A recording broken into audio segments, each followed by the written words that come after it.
To go into non-public under RSA 91A colon 3, Roman numeral 2, B and C. Second by Steve, discussion. Steve? Yes. John? Yes. Myself, yes. Yes. Yes.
End up the exit non-public and, no, you don't. need to do that. Second. Steve, discussion. Steve? Yes. Tom? Yes. Myself, yes. Yes, Joe? Yes. Unanimous, all right. Elise, Look input. The Alice first? oh, my bad, but she can start plugging in. It's gonna take some time. At least Alice, close enough. Like, I don't think Alice has much to. Yeah, I was gonna say also I can't get into my list of things because I have no Wi-Fi. But essentially, Oh. Oh. Doesn't Doesn't mean the internet No, no. connection.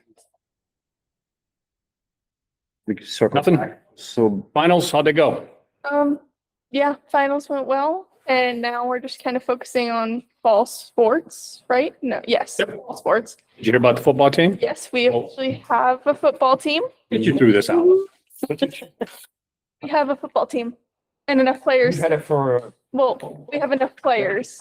almost did not. Just did not have enough players, and there are a lot of open gyms available for fall sports and winter sports. I've seen stuff put on Parent Square about basketball, volleyball. What about, schedules and all? Does everyone know their schedule? Was that handed out yet or no? Schedules went out on the last day of school on Power School. Nice job, Alice. Thank you. Thank you. I got you. was that it for student representative? Any questions? No. All right, 26, 27 school meal prices. At the bottom of this, do you want to review that now or do the financials first? and The then- financials will lead to the Yeah. prices. So start with the financials and Sounds then. good. Alrighty, so. First one is district summary. We had decrease. Alec Barton vending, purchases went down by 33,000 overall district. Labor increased by 33,000 or 3,000? Total food purchase. I thought you said à la carte. I'm sorry. Yeah, so their big takeaway was the decrease in food purchases, 33,000. Labor went up by 6,000. We did fill a couple positions. I can get into more detail by school. Student debt decreased by $2,000 as of the end of the school year. Go and do the detail on each school, or do you have any broad questions on this? I have one question. Is that 33,000 just lack of sales, or does that include the unpaid balance? A small percentage of that is, a lot of it had to do with, I did take over all purchasing for all three schools. Due to the fact of our Buy American compliance, simplicity for our audit review coming up. That was the primary reason. Okay. Lamprey, okay, so slow start, as we met back in October. They did finally catch up to about what they were doing last year. They were averaging between 80 and 100, start of the year. Pay breakfasts went down.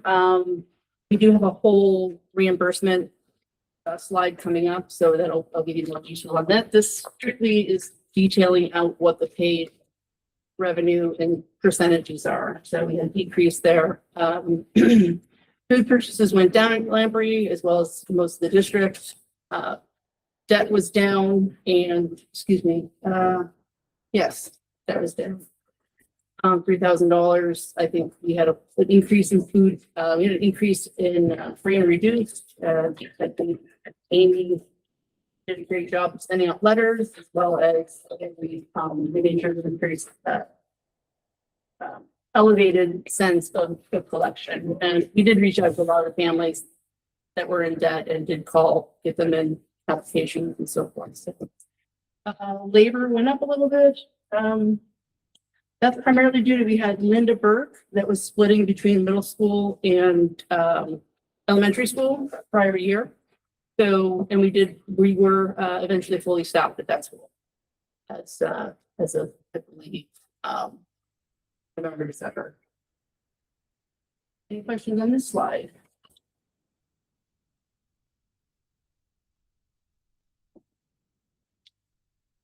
All right, Ira Homes, we had very small decrease in enrollment, sales and breakfasts. We had a whole new team in there. I think they did an amazing job.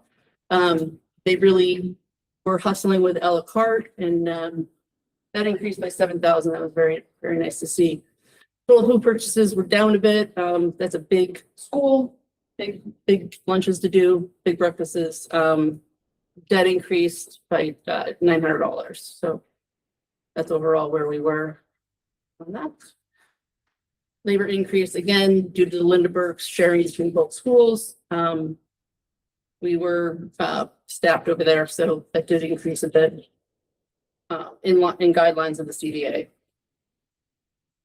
All right, Raymond High School. This was a rough year for the high school. We started out with no manager, and that kind of didn't put us in a great position. Slight decrease in enrollment, and I know it was only by 15 students. It does play a very small role, but there are snacks, there's meals that they don't buy. It does play a small percentage on that. Everything was pretty much down. It was a little frustrating. Just once we got the manager in there, it was just a slow start. I do have a plan for next year that I will share with you. Again, the labor went up. That was due to staffing. Before Maggie retiring, we were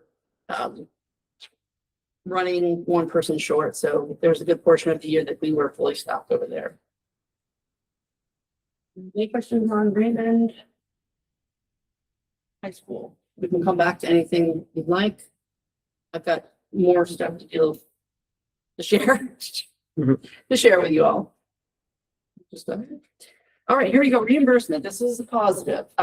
We did have increased participation at Lamprey Elementary, Ivor Homes, and of course the high school was down based on participation. Preschool was down. We did meet with that team regarding meals, trying to get that back to where we were last year. And we're going to make another attempt this year to get that back up. They felt with the curriculum. So how it works is they order through, the teachers reach out to the parents, and there's a whole line. They just felt like it was a lot to cram in. And I made, suggestions. The kids could take the meals, the non-perishable items home. And so it's work in progress. We're going to get that back up. So overall district reimbursement is up 6,000. That's paid, free, and reduced reimbursements. I've got some notes on this if anybody has any questions on what they're being paid for this revenue, or we just continue and then come back if you need it. Just keep it going. Keep going? Okay. All right, meals per man hour. This is it's a USDA KPI, key performance indicator. It kind of tells you where you're at with if you're understaffed, overstaffed. As you can see, the KPI between USDA is, suggesting between 10 and 12 meals per man hour. The high school is, was suffering. We're kind of like at the minimum of labor. If you decrease any more labor, it's going to be a little challenging. There is a plan if we're looking at that future years. Other schools kind of performing within range. There we go. Total labor per meal. I have a question on the last slide. So the last 2 years, the high school has been 6 and then basically 5 meals per labor hour. Is that right? Is that what this is? Last year, yes. And I can jump in here with some statistics based on. I don't need the statistics. Okay. What I'm looking for is, what are we doing to correct that? What are we doing? What? to correct that? What are we doing to correct that? Well, let me just share. Okay, so we were in a position of 31 to 32% participation. Last year, we dropped 6% for total participation for meals based on enrollment. 4 high schools in the area, Exeter, Goffstown, are at about 31%. Exeter has an enrollment of 1,500 students. They do between 300 and 500 meals a day. That's about 32, 33%. Goffstown, same percentage of participation, between 20 and 30. They're at 1,000 students for that high school, and they do, again, their participation is like actually less. I think it's 20%. So to correct this, plan for next year is taking on with this cyclosporin potential. We were going to do a DIY salad bar. Timing. Yeah, but my thought is to do a noodle bar with veg and protein. Cold, toss to order. We have staff coming in. We've got a really sharp woman coming in from Exeter who's got 3 to 4 years. She's hitting the ground running, super excited to be in the high school. So that area where you come in and you see the hot display, continue with pizzas and burgers, etc. Next to it, we have the milks and the fruits to grab with that. And then idea is to put either the DIY, make your own salad bar, give them the portioned out compliant salad, plain, let them top it, pick a portioned egg or chicken for their topper salad. And we're gonna move that line back. So the people that are grabbing the burgers and the fries can slide beside. Second thing we're doing, we're putting in a second register. So we're gonna have the register out front, and we're gonna put a register right at next to those beverages where the beverage cooler is, right next there. So we can have just more flow, more items available. The vending machines are great. They're a little finicky sometimes. I find that having duplicate of what's there, easy to grab. It's, if somebody just wants to come in and grab a snack, they have to kind of, wait and go through the pizza line, go through the line, the other one, just kind of wait and get into one line with one cashier. So definitely gonna have a second register just for simplicity, increase sales. More product available. We're gonna have product on the main line where Jody works. We're gonna have beverages. Right now, currently, we had just had milk. We're gonna do cookies. We're gonna do beverages that we have in the machine, or like in the grab and go cooler, putting those on that side, loading that up with snacks and easy stuff that they can grab. Because last year how it was run, they came through that main line and they had the choice of getting an entree, and that was it. So we're gonna, put more opportunity for purchases there. Cash register quicker, get them in quicker. People, if they see a line, I'm not gonna get up and get a bag of chips. So that's part of the plan to get this moving. I'm gonna give my complete 100%. I think we're gonna have a turnaround. I think with the labor, coming in, this plan, I think will move some revenue. My concern is Yeah. that going by this past school year's numbers, you'd have to double the meals to get up to 10. And if you don't, Well, okay, then. then that leads me to that- believe that you need to cut labor too. Well, or, I'd hate to do that, but another option would be. Is 10 a realistic? I don't think Exeter's running at 10. This is what the USDA this is more or less like what they put out saying, hey, if you're doing 17 meals per hour, there's no way you're getting compliance and production sheets done. I think the goal for us would to get us back up to where we were last year, and increase. A lot of the focus, I think, for myself was focus on increasing reimbursement.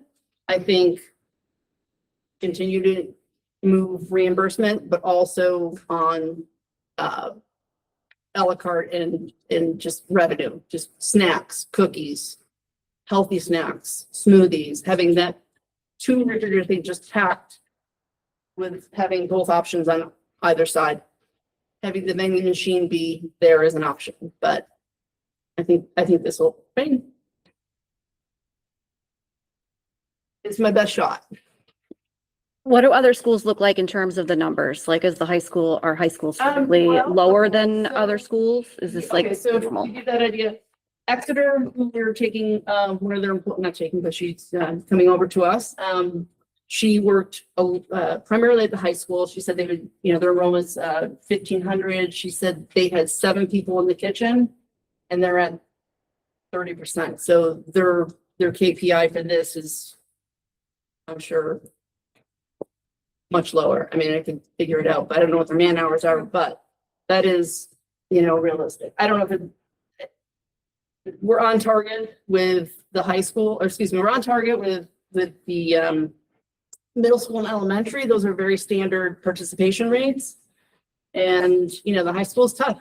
It's like I said, there's 2 districts that I just mentioned that are at 30% participation overall. So, another thing we can do is push to have, I'll go to the next slide. It'll show you some, we went to meals. This is kind of ties into what I just explained over the meals per man hour. Before we, We're good, just skip it ahead? before we move on, Yeah, if I could finish. yeah. I guess, again, my concern is unless you cut labor, I don't think we're gonna get there.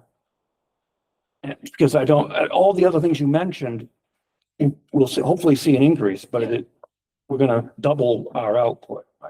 I personally just don't see it. If we do it, that's great.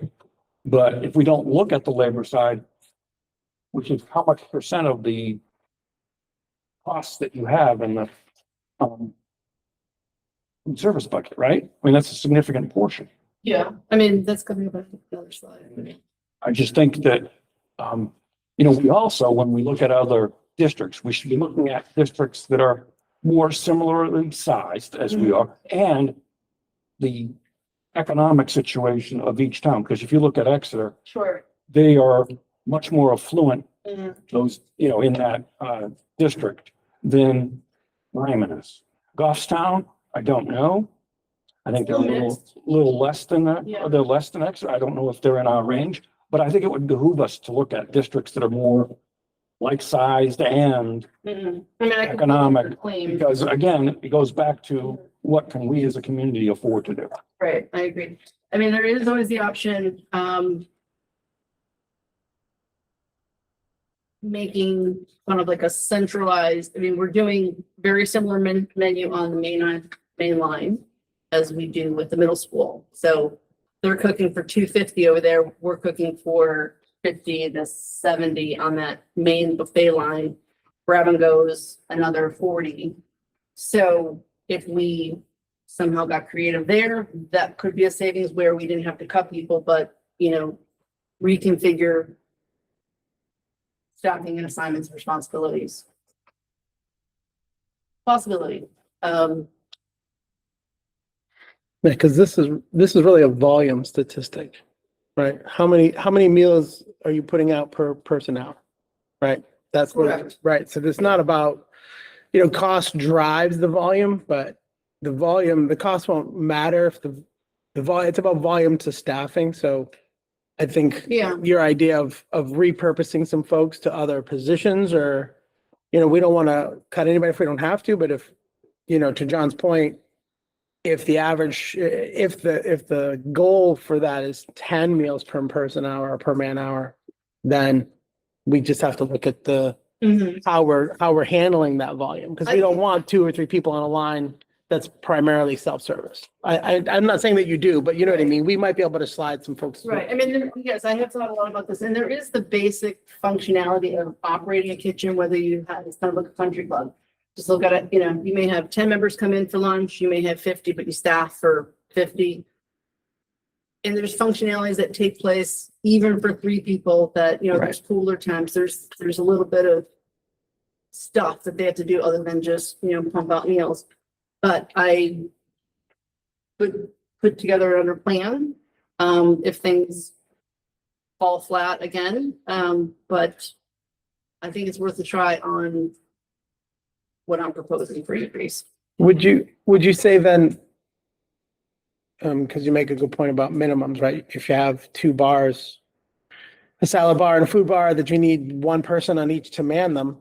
If you have, or to, make sure that they're full and everything is up to code and all that. So to your point, if 30 people come through or 5 people come through, you still need one person on each station. Oh, yeah, absolutely. So would you say we're already at sort of a minimum? Or we're close to that? I think depending on how the program will run, currently right now we have, Jody coming back, we have Sarah coming back, and we have a new person that's starting as a 5.5 hour person. So, we're budgeted for 4. We also have a, substitute who's very high qualified in certain areas that I think could be, that she's may only work 4 hours a day. If you needed, if stuff really started kicking off. I think to slash or cut right now, I think that would impact the quality of what the students are offered. I mean, I know some schools that are really tight on budget, they simply run that main line and that's it. And it's, I know it's not the most, it's not the best program that we can offer. So I think let's give it our all this year, see where things at, and then reassess some of the options too, if we're staffed and I've got, as healthy meals for the district, cooking them out of the high school. 20 meals would replace what we needed for staffing. If I can pull that off, that's my goal. That would bring in an additional 10 grand. So, and I think it's really beneficial. It'd be pre-cooked, delivered. I've already spoken to our new employee that's coming in. She would get mileage, and they would be pre-ordered and then dropped at the schools, either in the main caf or teachers can come down to pick them up, or put them in the teacher's lounge with their name on it or something to that effect. So that's kind of the other part of the plan to increase revenue. But I'm open to whatever. I just have to, make sure I get my stuff done for, our audit that's coming up. So I already talked to Rose. We're good with it. So yeah, last year was all about compliance and, there were some items that I pulled. I'll be honest with you. I mean, there's Pop-Tarts and stuff like that they look for specifically to make sure everything is in compliance, that we are under that 12 grams of sugar. So, let's see how we do this year. I've got some confidence and I think we've got some excitement. I think last year we just hit the ground running, very, with our head water somewhere around here, trying to get everything done. Be okay with me slipping to the next slide? Okay. Hold on one second. I kind of covered, I'm sorry, go ahead. In my mind, we have basically 3 people working here. In the high school? Yes. Yes. I mean, that's about the minimum you could possibly have. right? That's what I'm saying is that overall, if we were to, yes, but give me a minute to, not right this second, but if we had if we have to come up with another plan, I got another plan without having to cut. It's just a matter of like reorganizing priorities and tasks. So My thing isn't about cutting, because I think right now we're at a minimum we can have. One of the things the state has been looking for is, hey, you can go to this high school, you can go to this high school. Looking at colleges, guess what the main thing is that people always want you to go to? They want you to go in, check out the food. Let me tell you, kids will sit there at big schools if they're going, equally based about what the food tastes like. Mhm. And if we come down to that, I don't want to sit there and say, oh, well, Well, guess that's what? We have a the thing. central location and we're just kind of doling out food to if kids that we don't. exactly, like if you cut and then you really can't implement anything, like we've got a solid person coming in with experience, key word with experience. We've had filled these positions without experience. So that noodle bar, we do it. Little action stations, kind of like what they do in private schools. That's a little bit of my background. So that's what I'm looking for. And I think that was the reason I asked about the minimums, because I don't come here for lunch. I don't know how many people are working here. So if 3 is what we're running, I can't see less than 3 working. So I guess that's why I asked, are we at a minimum and is that really like where we're at, and how many is the least number? Because you still have to run all the stuff. You have a whole kitchen to run, and 3 people running an entire kitchen is that's a pretty lean staff to run a full kitchen. I agree, but I know one of the things they do in Chester. I mean, you mentioned that the teachers will come down and pre-order their food Yeah. for the day and stuff like that. I know one of the things they do in Chester, they definitely get a bigger meal than even the kids do. right, You know, a lot of teachers will order that just because, well, it's, you know, a little bit bigger meal than what it is, and it's a good value then. yeah, And it's, absolutely. That's you what already have the stuff on hand, so. I'm hoping that I have the machinery in place to do that. I think it's something I've got experience in. I've had a company in Miami that we did that, and it was very, very successful with that. So bringing a little bit of that in there. Complex carbs, just a very simple, basic meal. We offer to the students, it's gonna be reheated. Yeah, Elise, I, Yes, sir. question, you have 3 people at the high school. How many hours are they working a day? Holy. So you have 3 people, how many total hours are they working? We have, well, so there's it's staff for 2 7-hours. I Mhm. believe. Yeah, thank you. So in the budget, we have for 2 7-hour positions and 2 5.5-hour positions. Right now, we're short the manager, which is a 7-hour position. How many hours are we working with 3? Because that's what we're staffing. We're 18. Could we go with 17? Yeah, that's how you do it. You don't cut a Well, That's person. what I'm saying, that we have a really long time, excellent employee, who does the cooking. She worked at the middle school. If we had to get creative and really look at the And brass tacks. I just wanted to make clear that I wasn't necessarily looking at reducing a person. No, I'm reducing hours. right, And that's how you get to better numbers, potentially. I'm not saying it's, the guarantee, but that's another way of looking at things. That's all. Thank you. all right, paid lunch, here we are with, pricing. So I do have a handout. Did she skip the labor one? Did I skip it? I think you go back. I another feel one, like we think. were talking about 2 Yeah, things right at the there. same time. You haven't done that one yet in detail. Okay, You did the so, KPI, whatever it That's was. per man hour. so this is, labor per meal. And again, it kind of will correlate with sales and so forth. And that's just labor. That's not any other costs involved. Correct. Is that benefits and all? No, just labor. It'd be through the roof if we count benefits. Yeah, it's hard to put a number, it's hard to put a number on labor per meal because it's such a bad measure because when you're selling a meal, because usually you use that to compare to your sale price.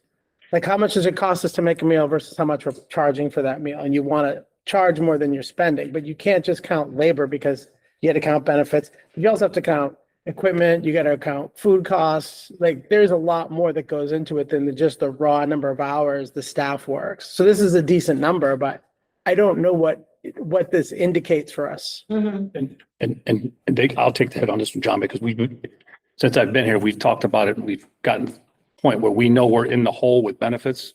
When we start this process, because the board has decided that we didn't want to outsource, we were going to keep people and pay their benefits. So we knew we were in the hole starting out, no matter what. So I kind of like, well, we know the benefits are, in the hole. So how much would it be without the benefits to see what the labor cost is? Part of the benefit is the labor. I knew, So. yeah, that was just mine. Include it, then let's include everything. I can put it in the Friday To be a memo. true reflection as to what it's costing.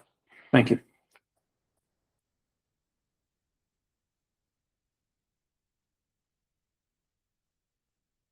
I think I discussed some of this already. Did anyone have any questions on the things that I mentioned as far as increasing revenue? Potentials?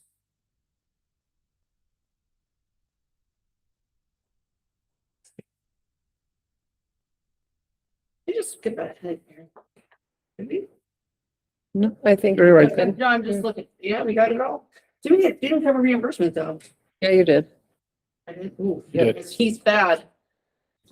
Okay, here we are. This is PLE. So I do have a handout of what you guys looked at.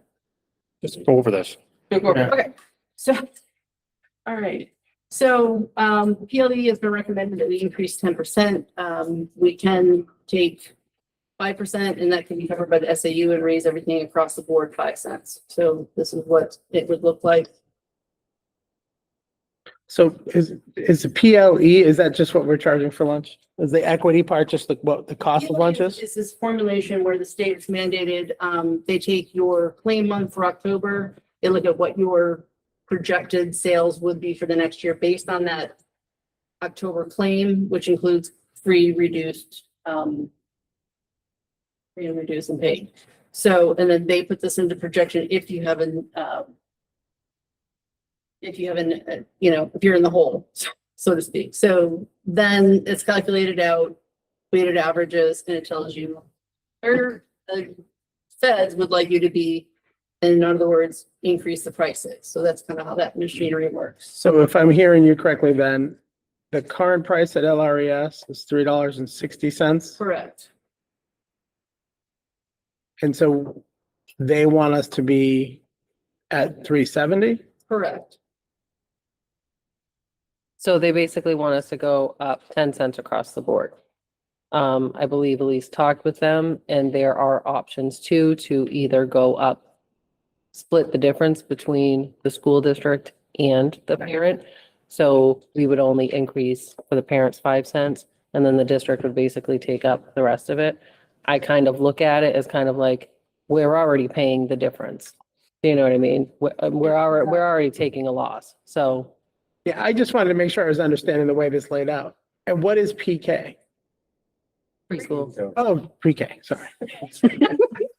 Sorry. It's been a long day. I'm like, what the? I'm literally going, what the hell is PK? I was on the same wavelength. It was not there at all. Struggling with it, so. Tony, Is my recommendation that we keep the prices the same. We probably have some of the highest meal costs in the state right now. I can tell you we are one of the highest. So my thinking is that maybe the prices are so high that we're discouraging some people to actually eat our food. You want a lower price, what you're saying? Well, I won't go that far, Tony, but that's on you, but I'm just, I take lower price. that's, yeah. And I'm going to be honest.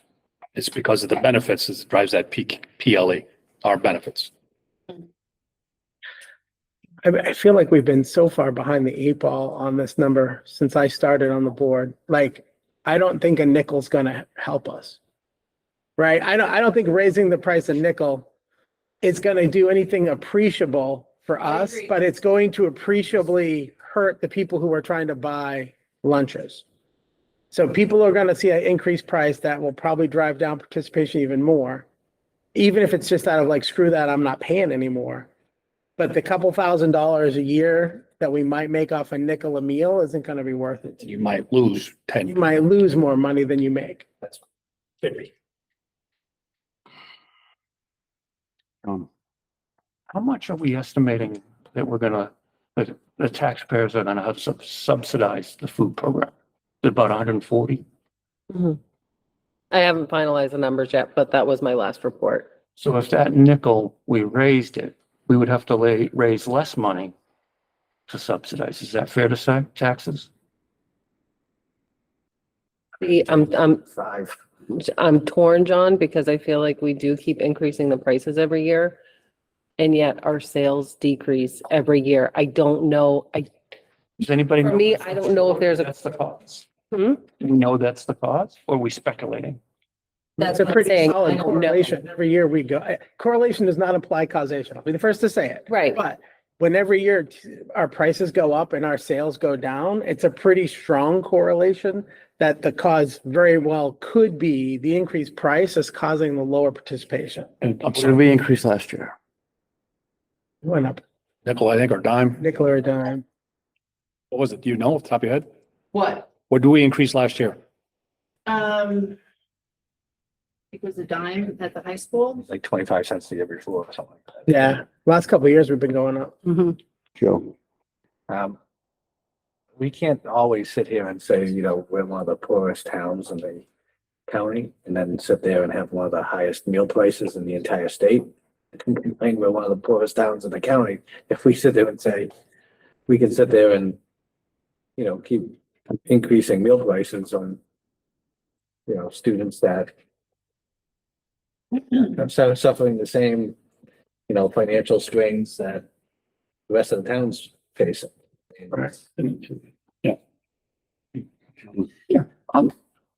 What is the lowest price, meal price in the Algo County?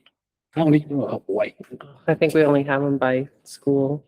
Let me just name a couple off here that just, In the area, if we- oh, in the area, okay. 'cause I don't care what's going on, completely honest, up in the Lakes region.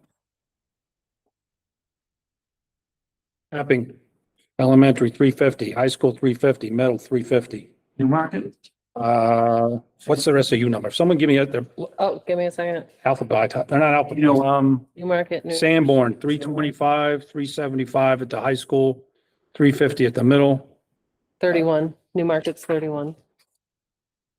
oh, right in front of us. Newmarket Elementary, 325, junior high school, 350, junior high school, 350. So we're way above it. Raymond, 375, 364.05.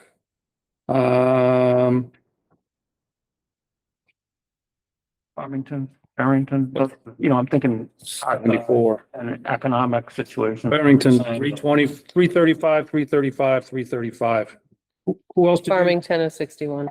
They have a high school, right? Milton too, find Milton. 61, Farmington Senior, 375, Wilson Middle School, I think that's the middle school, 375, the elementary's 350. I'm on charging for lunch. I mean, Okay, wait, Milton is 64. And then I'll look up Claremont. Depending the superintendent. I think we. Make up that 64, Milton, elementary 340, high school 365, junior high school 365. Claremont Claremont, is 6. I thought I saw that on the front page here.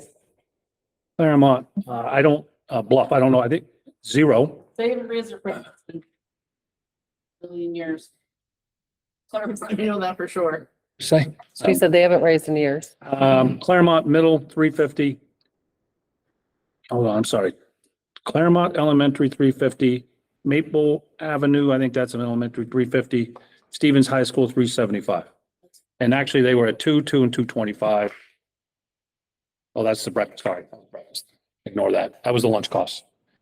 Thank you. Just because sometimes this becomes a longer discussion and I know we're gonna do a motion and then we're gonna have more discussion. So I'm gonna start with the motion part and make a motion that we don't raise our prices for lunches at all. Joe, discussion? I figure we could just keep going where we're going. At least that way it's out there. Yeah, I mean, so just to go back to John's question, if we're, how many meals do we serve on average? I got it right here. So daily at Lamprey River, it looks like 85. No, do we have like for a year? Oh, It is, Yeah. I mean, a year, a day. For the year. I know, do we have a total? I don't want to do math. per day? 15,000. So do you have a number of meals per year? 15,000 at the elementary school, Sorry. 25,000 at the middle school for 140 per day average. And 11,000-ish at the high school for 60 a day average. I just wanna, I have annual. total for across all three schools? I can do it, but I have it by school right now. But I can add them all up. Can you give me the total? Total for the district? Yeah, He has it. Meals, breakfast and lunch? Yeah. She's got it. Oh, 60,000. 10,000. 110,000 meals. Uh-huh, Include breakfast. 267. I mean, so even if we increase it across the board, the increased revenue is $5,500. Well, That's- so it would be double of what's here. So that would be, Right, so Yeah. that's what well, I guess, yeah, sorry, I didn't realize it was right there. So I didn't see it either. it was right there. I didn't see it. I was too busy with trying to figure out what the hell PK was. The point being, yes, then the sentiment is correct. We'll raise a little bit more money if assuming we don't affect sales, which I think we will. But is $5,500 in revenue worth risking lowering our sales again? And that's why I made the motion I made, because I really do think that the 5,500 that we might raise is only going to cause more folks not to buy, or potentially more folks to not be able to pay for the meal, which puts us in a position where we have been chasing folks every year because they have lunch debt. And, you know, we thankfully have folks in town who help us raise money to clear that, but I think we're just gonna shoot ourselves in the foot because all the numbers you just read, we're above half of them. We're easily above average. We are in the top 10%. Yeah. I could go through and list it all. We're in the top 10%. That's why. Cause that's, when I saw that, I was like, holy smoke, cause I didn't know. And then Elise provided this and I started going through and I sorted it and I'm like, oh, I can tell you, well, I think I lost it. Nope, I do have it. Raymond, 405. There are 1, 2, 3, 4 schools at 405, 2 at 415, 1, 2, 3, 4 at 425. And that's it. So we're like. Get a copy of that list. I can get it to you, yeah. Friday memo, looking a little lean, now it's filled right up. Right. Cool. I had a question about the meal. You said that you might not do the salad bar because of the cyclist. Well, I mean, if it got really bad, then I think, you know, where people weren't buying it, then you're definitely gonna offer salads, but. if Well, I have a question, what's the difference? Because you can wash it, you can't, it's not something that, what's the difference? It's not something like a human gives for the salad. It's already there. It's- There's okay, so the subtle point is. It's not washable, it's difficult to wash off. In other words, it embeds itself into the produce.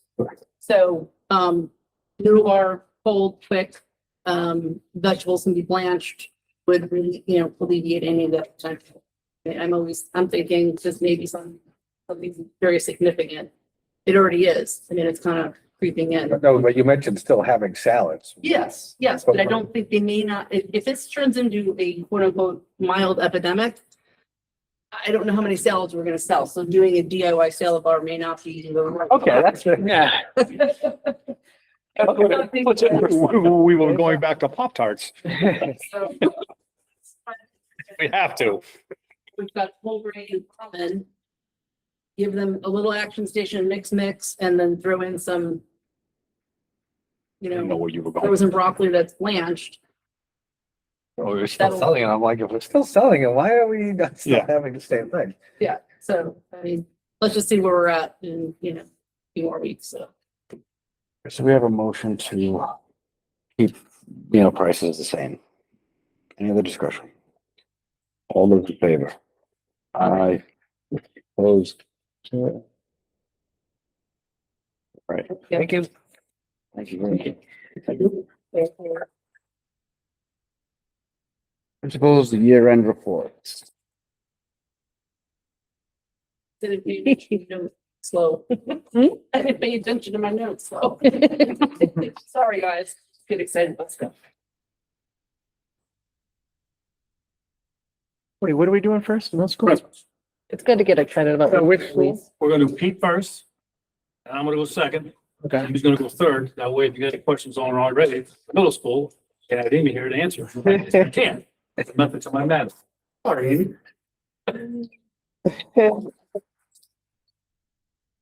Have a good night. You too. Thank you. Thank you.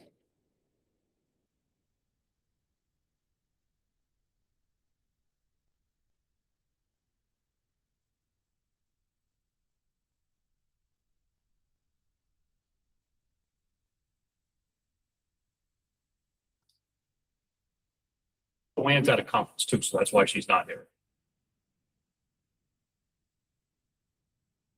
Good evening. So just kind of go through some of our highlights here. Big one for April was the Governor Ayotte visit. That went extremely well.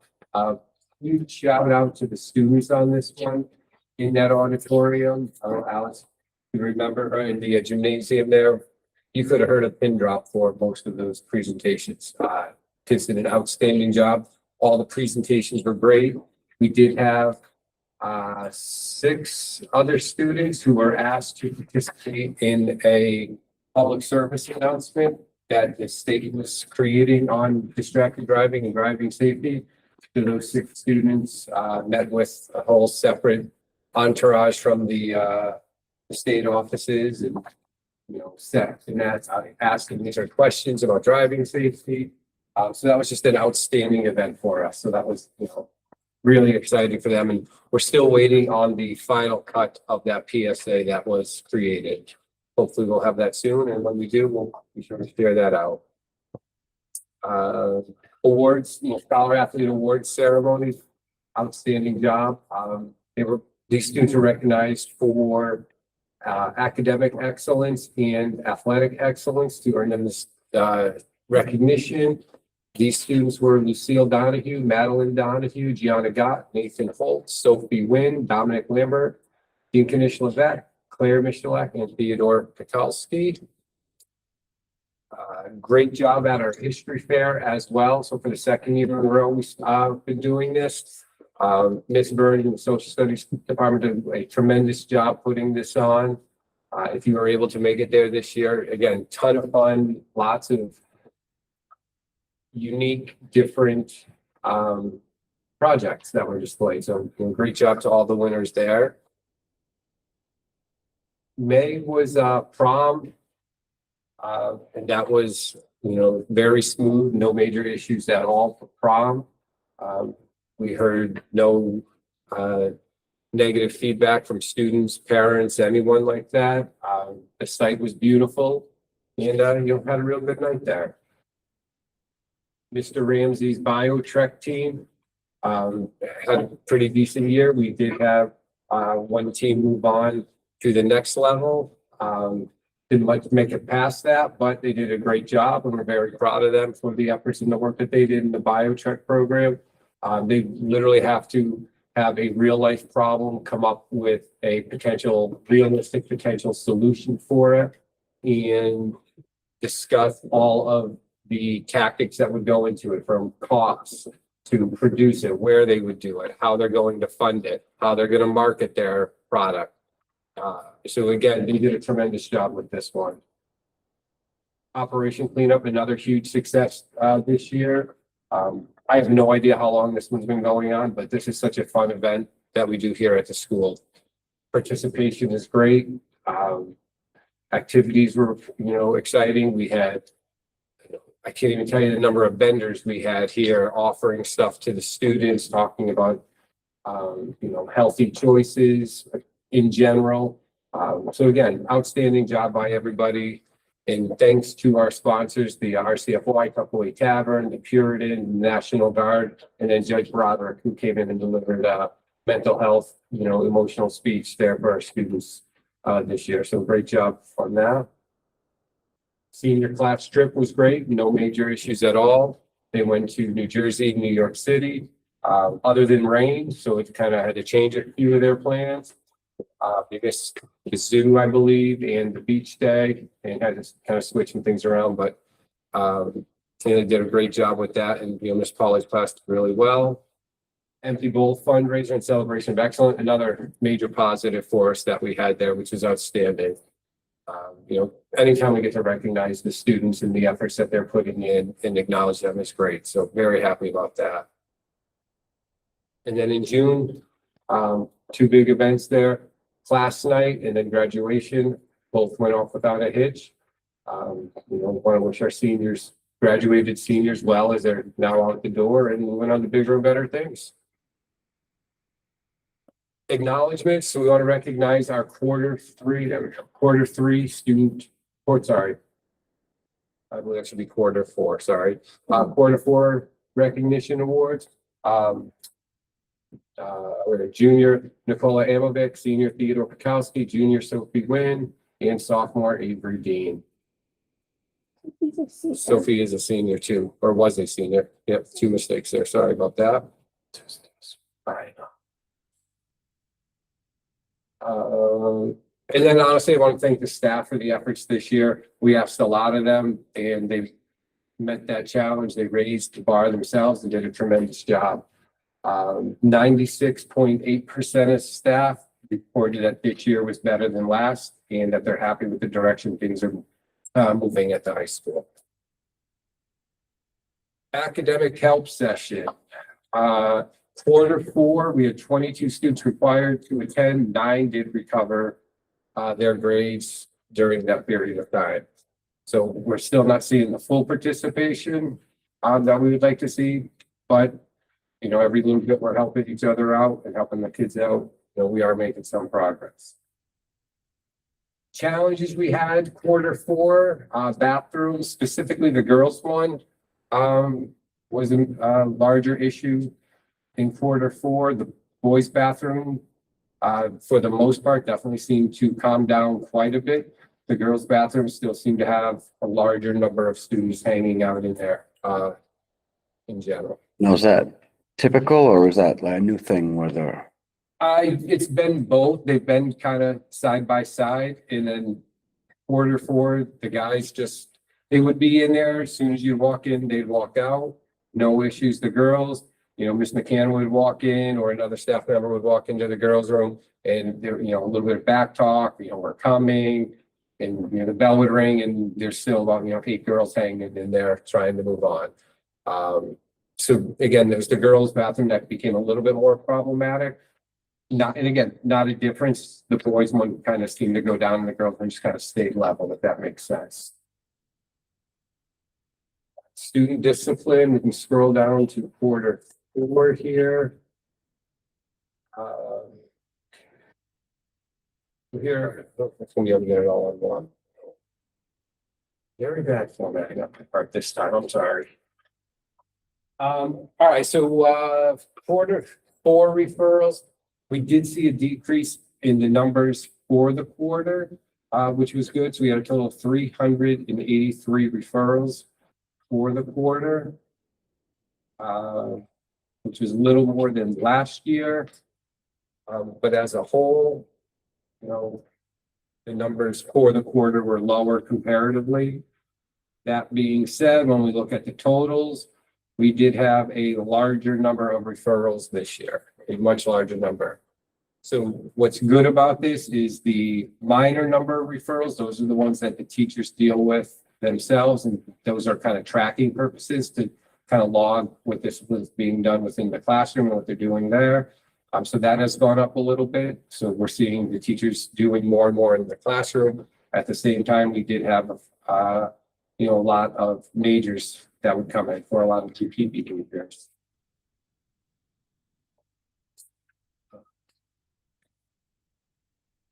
Bullying report, we had a total of 4. Yes, sir.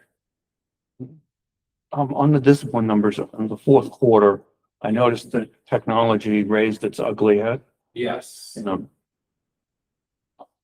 I mentioned this to Terry and he I won't editorialize. I'm a proponent that if they're gonna violate it, then each classroom, they put it in a holder and tell them to move on. Now, I know there's a possibility they might put a phony one in there, but I'd rather them do that and have everybody put it away so that it sends a message that we don't want the problem. And if you were acting as a mature high schooler, then we wouldn't have to be doing this, but we have to do it because people are violating. I mean, it's not like we have a discretion in this, that it's a law. So, we used to have some play because it's a rule, not the law. Right. We don't have that discretion anymore. And to me, I understand there's things that could come of this, because we're going to start insisting putting people's phone in a holster, so to speak. But I know other schools do it. Mhm. And if we can try to eliminate as many of these instances where we can problems can come about, I think we should be trying to do it. So you're telling me kids will put an old phone I'm or told. one that doesn't work? Yeah, Well, They have multiple. All right. So put the flip one in there. Yeah. No, they just have old phones that they just put When in. they walk in with a rotary phone, then you have to work. I have one in my garage. I think also a big thing, at least that I've noticed in my classes or in my study halls and stuff, was rather than, oh, well, I'm going to put a fake case in, which does happen all the time. People take their phone case off and just put the case in there. Mhm. Is people saying oh no, you can't make me do that. You can't make me put my phone over. Rather than actually getting in trouble for having the phone, getting in trouble for the, like, not putting it away and for the defiance. I feel like that was more of an issue that I saw, at least. That they weren't putting it away. Yeah, they like would refuse to put it in. It escalates to them, yeah. Now it's technology. Or disrespect, No, I yeah. understand. The point being, if they don't have it on their possession, then they don't have to worry about playing. You walk in and I've seen it, where teachers will have their thing right along when they walk in, not here, obviously. They put it in their thing and then they move on. Now, I'm not saying that we're gonna get there overnight, but Out of curiosity, were all of those cell phone or were there some other? No, mixed in with, because we don't have a specific cell phone. Right. designation. Designation. There are computer violations in there that's logged in with this technology as a whole. Yeah, so kids, being on the internet or looking up stuff they shouldn't. Kids, we had gambling, kids, logging into some gambling sites. Yeah, it's good stuff. Figured out ways around the firewalls, contacted Mr. Clifton. He blocked all the sites again, and as fast as we move, they're moving just as fast. So tried, but yes, some of that So is some of that's not. other, like this type of technology as opposed to a phone. They're not gambling in other prediction markets. Yeah. Yeah, They're not gambling sites, they're prediction markets. I said my piece. All right, bullying, total of 4 bullying this year, none in Q4. So 4 reported, 4 investigated, 2 were substantiated. None reported via, none actual reported by the links, websites. Honor rolls, Q4, 38 students made the principal's list, 80 made the honor roll, so for a total of 118. And that's ballpark within range. We're somewhere between, 120, 130s is what we've been kind of holding at, somewhere in that range over the last, I think almost 2 years now. We've been in ballpark 100, let's say 120, 25 range. It's like 35%. I was just trying to do that too, somewhere Well, it's there. a third. 38. Yeah, it's about a third of the class. We've got about 330, right? 330-ish? No, 314, I think. Let me see, 315. 315, yeah, I just looked. I could have. I wasn't It's smart. under PK. Exactly. But yeah, about a third of the students are making honor roll, so 80s and higher. That's easy. And they can read. And they can. Despite Mm-hmm. what might have been said at a public meeting. Several public meetings. Correct. Upcoming events, the only thing we got going on right now, is our credit recovery, and that'll end on the 30th, so that's, in full swing. I did look up the numbers, I think. 21 students registered. And we've had 9 who have been consistently showing up, I believe. So those other ones, hope they can start getting here, because we do have some time, even though it's starting to wind down, only down to 15 days, 14 starting tomorrow. We do have some time, but I will say that I have a peer or a friend of mine that's been going to the credit recovery who has struggled in school before, who has said that they've like had a really nice benefit, like it's written, they've had a good time and they've been actually working and they feel like productive in their time there and that they're yeah. getting work done and they feel like they're learning and they're, Okay. getting caught up on the things they've missed. That's great to hear. I've been checking in the last, I wasn't able to do it beginning of the last week, but this last week or so, and every day I've been in, kids are sitting here quietly and literally doing their work and, banging stuff out. We've had a couple kids who actually finished what they needed to do in about the first 45 minutes of the first day.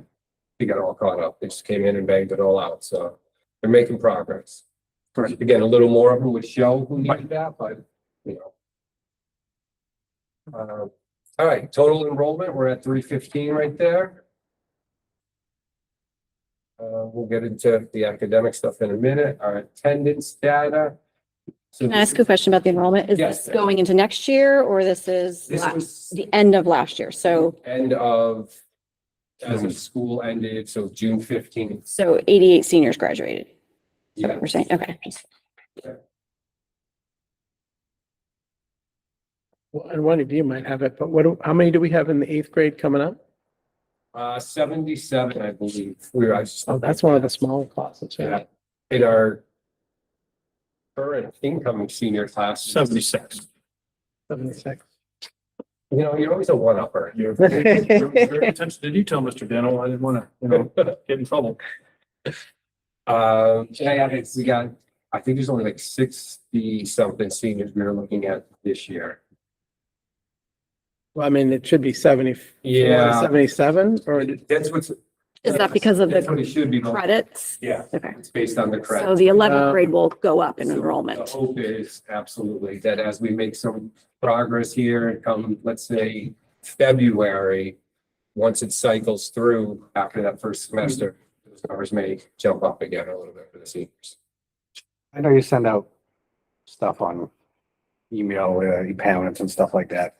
Do we send them a letter of any mail anymore that, you know, with big letterhead that says your student may fail or something? So parents can never sit there and say, I didn't get anything. Hard copy letters? Yes. No, we haven't been doing that. The teacher's email and counselor's email, and we email out of the admin office as well. Typically, last year it's been, Joanne, Ms. McCann, who would also be the one sending that out.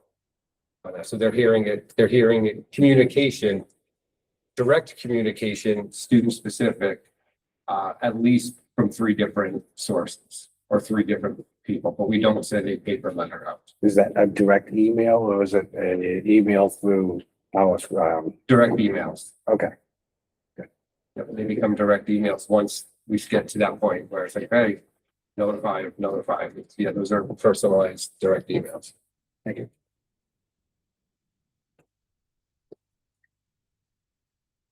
Attendance, you know, yeah, it's about pretty consistent across the board for, you know, what we've been seeing. You know, little fluctuations here and there, but, you know, as a whole, it's kind of what you would expect to see. Towards the end of the year, you start to see more upperclassmen get dismissed. A little more coming in late, those types of things, but, you know, it's par for the course, so to speak. You would expect to see that. That's last year's info. No major concerns as far as transportation athletically this past season. Mr. Gaudet is in the process of assuring everything up. Please ignore the blurb at the bottom because that is now incorrect since as of Friday afternoon, we've had 21 football players sign up, so we will be running a football team. We do have a coach. We do have assistant coaches. We're going. So hopefully no injuries. They all stay eligible and we're good. Right. All right, quarter 4 grades. Actually, can we back up for one? Oh, yeah, sorry. On the attendance. Well, let's look at the historical one. That's kind of way I thought I would see this year's. You know, where the seniors, you know, take more time off, they're seniors, yada, yada, yada. But it seems like the 9th, 10th, and 11th grade seem to be slacking when it comes to, especially the fourth quarter where they're, you know, I mean, they just don't hear as much as the senior class did. I mean, again, usually it's the other way around. I mean, the seniors are, my last month, I'm out of here. I definitely won't answer a question if someone cares or not.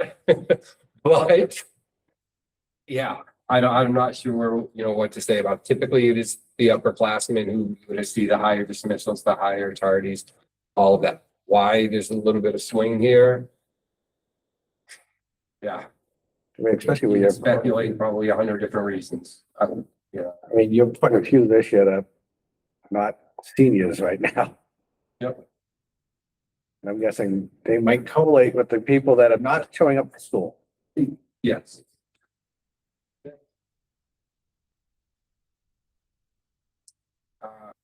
Grades. Yeah, grades kind of, very similar to what we've been seeing across the board here. Not much changing percentage wise as a whole. When we get down to the bottom for total grades, again, it's this 17%, kids getting X as, freshmen really does hurt. It really does have an impact. And then add on to if it's a second year student who didn't get any credits last year as a freshman, they're still counted in this. And there are some of them who still are not getting credits. So that's a struggle when you start looking at attendance, academic performance, things like that. These numbers do start to stand out a little bit. Yes, sir. When you're looking at, I'm just gonna go with the ninth grade here because they literally have the lowest I think I've ever seen for like A's. I think I've ever seen, looking at any of the charts that we've had. I mean, they're several grade points behind of where previous ninth grades have been. Are they just not equipped from eighth grade to ninth grade? We have this conversation quite. I know we do. I mean, at one time it was seventh to eighth, but now it seems eighth to ninth. I mean, Well, I think we gotta remember that the 8th to 9th grade year is a huge transition year for the students. Yeah. Just trying to figure out who they are, what's going on. There's a lot less guidance and structure, if you will, at the high school compared to what you would get at the middle school. They kind of travel in pods together, hear the bell rings, and you're kind of on your own, walking from class to class, figuring it out. So a lot of it does come into that growth and maturity levels, trying to figure it all out, that type of thing as well. So again, I think a lot of it does just come down to that general transition year as a whole. And then, some other factors rearing their head with it.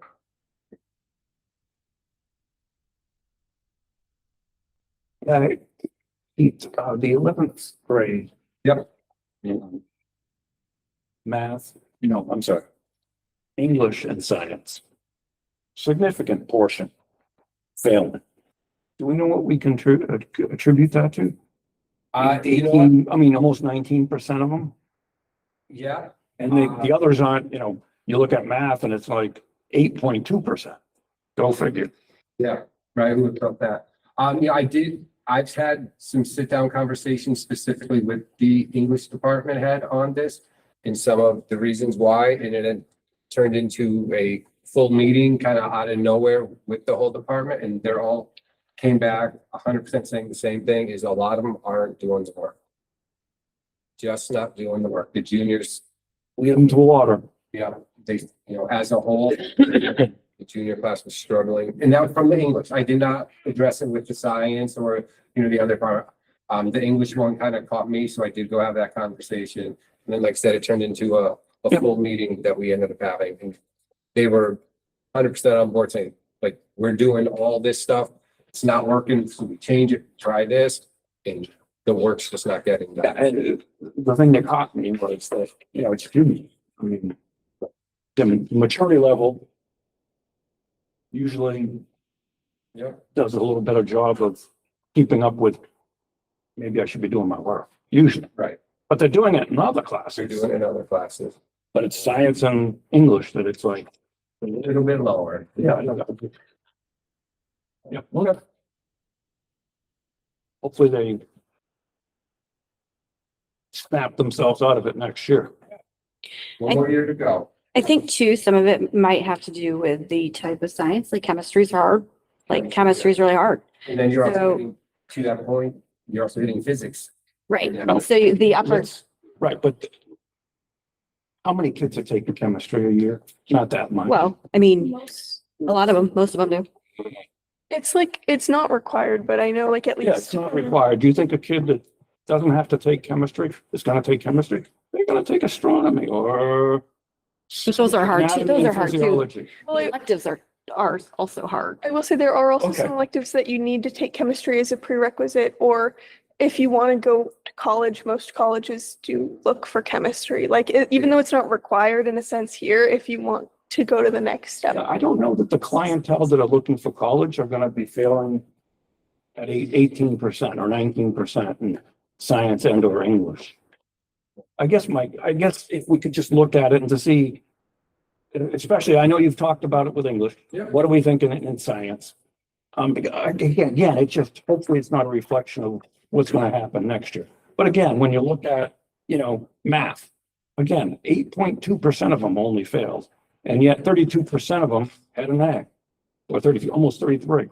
So, So some of that also could be the fact that junior math, they have two pathways, right? The kids that are going college. Science doesn't. Okay, but when they have two pathways, the kids that are college bound and are super, into school and motivated and like math, they're taking algebra 2 and they're doing really well. Where, the other one, it's more leveled, I think. Yeah, we just gotta remember that there are gonna be many juniors that are actually in pre-calc. Because they take algebra 1 as an 8th grader and that moves them up. So, you'll see those numbers. Right, so those kids are super motivated and are more likely to pass classes. No, I don't. So if you look at the math. It's the same thing that with would be- science, because they're taking physical science in 8th grade, so they get to take biology as a freshman. And then potentially, if they're interested, chemistry as a sophomore, and then they're into physics potentially as a junior. And it just depends. I understand, but again, it just seems odd. As Joe said, he hadn't seen freshman numbers like that before. I haven't seen juniors failing at that rate Right. in those two fields. That's all. Thank you. I totally understand. So, I can reach out, Go ahead. and see what we can find out.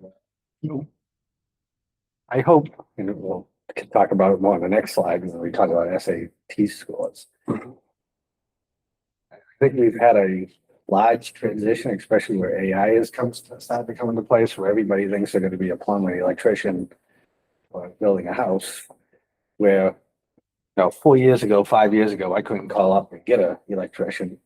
Now I just called one recently and he was here in 2 days. I'm hoping that people are looking forward to things. And a lot of stuff you need some sort of college, might not be a degree, but a certificate or something like that to go work at a lot of manufacturing jobs now. Right. I mean, you go to look at the lint plant. I mean, that's a lot of, the stuff that, is automated now. That you need to have some sort of science degree or computer degree to run. Otherwise, I think they map the things at like 600 a second or something like that. I mean, so it's great that we have those individuals now, but I hope they're not pigeonholing themselves when we have so many people that are doing specific industries where they're undercutting each other, where you're not making that great of a living anymore like you are now. Because that's one of those industries where the salaries can go actually backwards because you're just not getting the clientele that you were before. so. One thing I'd be interested to know, and maybe you know this offhand, no, maybe you don't, but it's a pretty similar number across all of these categories: science, math, social studies. It's about 18 to 20%. I don't think it's unfair to say that that's likely the same students. And I guess that's my question for you is, yes, it's 20% across the board, but I find it, well, I don't know. It would be hard for me to hear that it's a different 20% in each class that's failing those classes, especially if one of the biggest concerns is not doing work. A kid who doesn't do work in math is probably not going to do the work in science or English. Yes, we do have multiple students failing. more than Multiple once. classes. So Yes. do you think the overlap in that and across the board is pretty close to like a I would say ballpark, yes, because if we're looking at percentage of students, I might be good in 3 subject areas, so I put a little bit extra effort in that. These are 2 subject areas that I struggle in, I don't put as much effort in, so if I miss that assignment, my grade drops a little bit. I'm talking about strictly in the failing category. Yeah, So we have 20% of the kids across the board in the 9th grade in every category is a failure, 18 to 20% Fs in every. My question is, are those 18 to 20% the same kids for every class? And I don't expect you to like call kids out, but do you have a sense that, do we have, to me, it's a narrower problem if about 15 kids. Steve failing 5 classes. Like the Right. referral numbers, you got 50 kids each quarter, it's probably the same 50 kids each. Done. Right. So it's a narrower problem. We still have to address it, but it's a narrower problem. It's if the same 15 kids are failing all 6 classes versus if a different 15 kids are failing each class, that's a much wider problem to me. Oh, yeah, no, and this is, all the data right here. When you start going through it and seeing, looking at the apps, the same names are coming up. Okay. And it's a pretty 80 to 90% overlap from class to class, that list. Yep. I mean, we still have to kind of figure it out, We still gotta, yeah, exactly. but it's a smaller target, is all I'm Yes. thinking. Sorry. Also, like, I can't speak for English because I, don't have like a reasonable explanation the same as science, but I think also with junior year considering SATs, I think there are a lot of kids that put a lot of dedication into their math and Sam, I can't speak for English because this doesn't really make sense, but that to that point where they're studying so hard or focusing so hard in these 2 courses so they can assure that they do well on an SAT or, something like that, that sometimes things like science, like a 3rd course that isn't tested on might kind of fall by the wayside and like, oh, you might miss a few extra assignments because you're busy studying for math and things like that, which may seem like more important in a sense to those kids. Well, they might assume that they know the English better than they Yes. think they do. Or they think they know it better than they actually do when it comes to what they want on the SAT. Mhm. Because the SAT is not normal spoken English most of the time. It's usually pretty abstract.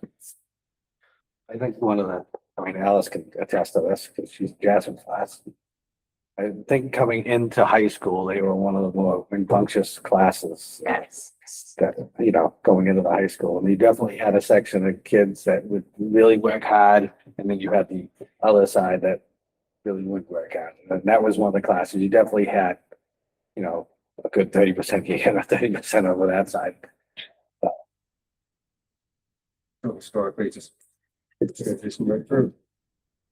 Does this factor in semester classes versus year-long classes too? So, if they failed both of them, it shows up as 2 Fs, like No. 2 semesters. This is broken down in this report. This is strictly the quarter.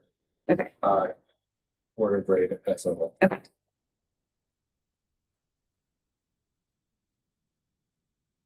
SAT data. Here is this year's SAT info. We had grade 1160 testers taking the spring SAT. As a whole, we went up a total of 25 points. This year, which is outstanding. For the overall score, then broken down, we went up 12 in the reading writing, and then in the math, we went up 13 points in math. So again, a total for the SAT score, we went up a total of 25 points this year.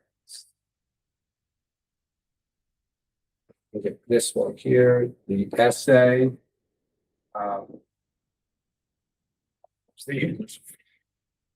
And there's the English, yeah. A little bit lower, but hey, they can still read. We did have 1 less male tester, so that's why there's a number discrepancy, but off by 1. From 60 testers down to 59, 1 male did not take the essay portion, but as a whole, we were at, 2, 1, and 2 this year. Last year, we were at 2, 2, and 2, so we did go down on that analysis point there in the middle. Here, and then when we look at PSAT scores, we did decrease across the board in our PSATs. So the PSAT 9 and the PSAT 10, both sets of scores went down this year. And this is comparing 10th grade to 10th grade versus, so Not the cohort. not the cohort. Okay, so that's, Yeah, The cohort, the juniors outperformed the state yes, last year. from last year to this year. The percent increase. Yep, exactly. And I know it's not the same test, but it's closest we're gonna get. Closest we're gonna get, yep. Again, how hard are they trying? And those ones, is Yeah. that something they have to? Harry and I were talking about that yesterday. or One of the today. few national tests that we're probably below the national average, and there's a reason for that. Right. You talking about the PSAT? Yeah. Yeah. Nine to 10 The days. SAT, because Like, the SAT, we're required to give it to every student in public education, Yeah, where, you know, you look at the numbers and what is it, 1 million something that took it? The SAT, overall SAT. SAT? And you think of California, it's like 36 million people. Think of how many students they would be taking that. And it, you know, that 1.16 is not every, you know, what I'm getting at is not all 50 states require SAT to be taken by every junior. right. Yeah, I just look at our mean scores too, and it looks like we're pretty on par across New Hampshire, right? Our students are, you know, hitting the mean with the rest of the state. I was just saying, my thought was like, how many kids are really putting any effort into the PSAT? right, yeah. Like, know we I say that remember every hitting year. the PSAT going, I don't even know what this is. I'm just gonna put some answers and not really care. You know, they may not be putting a lot of energy and effort into the PSAT. Yeah. If you're not thinking about college, then you're unlikely to be thinking about PSAT. Especially in ninth grade. Yeah. So according to Google here, only 14 states require the SAT. We don't require the PSAT though, do we? Is that, that's not compulsory. It's just, And they're smaller states. California is definitely not on Practice. Yeah. 'Cause it's one of those tests, if you practice it and take classes on it, the numbers show you'll. And we have been running this year we did run two different math help sessions, one after school and one during ramp from two separate teachers, so they could pick and choose Mhm. which instruction they wanted to receive. But it was all the same type of thing, you know, testing strategies, because it's There as is- much as doing the arithmetic and the reading and writing as it is the strategies that they're looking for. It's important to recognize what the question's actually asking. And if you know tips on what to look for, that's gonna help. Yep, exactly. and they don't learn those questions the most normal way ever. Lots of double negative, backwards. What would you don't not do if you were not there and you had to do it? What? Okay. All right, AP scores. So this year we had AP, US history, calculus, biology, and literature and composition. So part of all listed here, that's the English one. It's the same template. I figured it was easier doing that and just leaving it blank and trying to redo the whole thing, so. But as a whole, you know, our AP scores are not bad. Lots of 2s, 3s, 4s and 5s are definitely up there as well. The occasional 1 thrown in. And again, for the most part, we're pretty close to everybody. You know, what was happening across the country, there's some fluctuation, but, you know, as a whole, we're kind of right there. The average is. Yeah, and we've got 5s in every class that took AP in US history, A push, we've got 2 of them. Yep. And the great thing about that is I visited a lot of colleges over the last number of years. And for the vast majority, they'll take a 5 every day and give you credit, and then some potential, even 4s. Even some 4s, yeah. And some lesser degree 3s, but there's benefit of taking it because you're doing college. It's a college class Yeah. and you're gonna get college credit if you're fortunate to do really well. Yep, completely agree. So yeah, I mean, as a whole, I mean, our number of testers and overall numbers like that, obviously smaller, but our scores are within I would say a fairly close acceptable range to what we've been doing. And as long as we keep pushing it and keep working it, we're doing okay.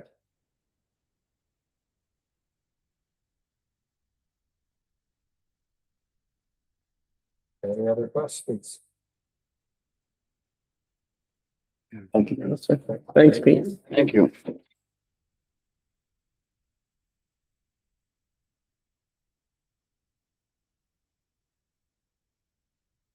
There's difference on this side of the I thing. know.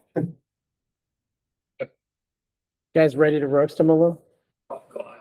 Please It's gonna do. be like, I don't know. I don't know. I'll get back to you. I'll get back to you. All day for this. All right, why isn't it working? Oh, God. You got an extended screen. Just slide it to the left or to the right. It's not screen mirroring. Harry, you're doing a great. Isn't there a? Yeah. Your screen somewhere. Where's your mouse? Good Lord, increase the size of that. No wonder you can't see anything. That's what these are for. Oh, no, now we're gonna go through class. Where is your mouse? Right? It's not wrong. Okay. Oh, Okay. Okay. Click, hold and drag to the right. There you go. Just had extended screen on. Keep dragging. Keep dragging. Go next to the Ask Gemini button. You'll have to look over there. Needs a real mouse. Yeah, I can't use the trackpad. I hate them.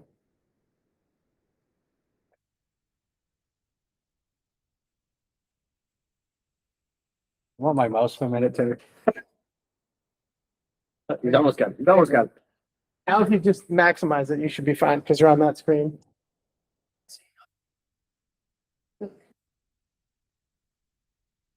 All right, hold on. You want to be able to look down and see it too? No, I got it right here. You can just do duplicate.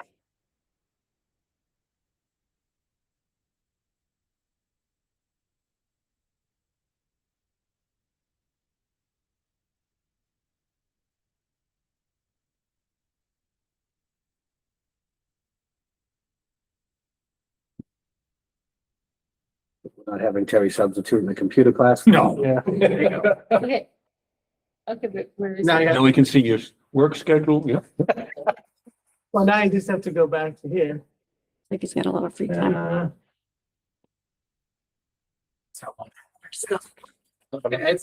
Yeah, that's the thing. We just gotta get.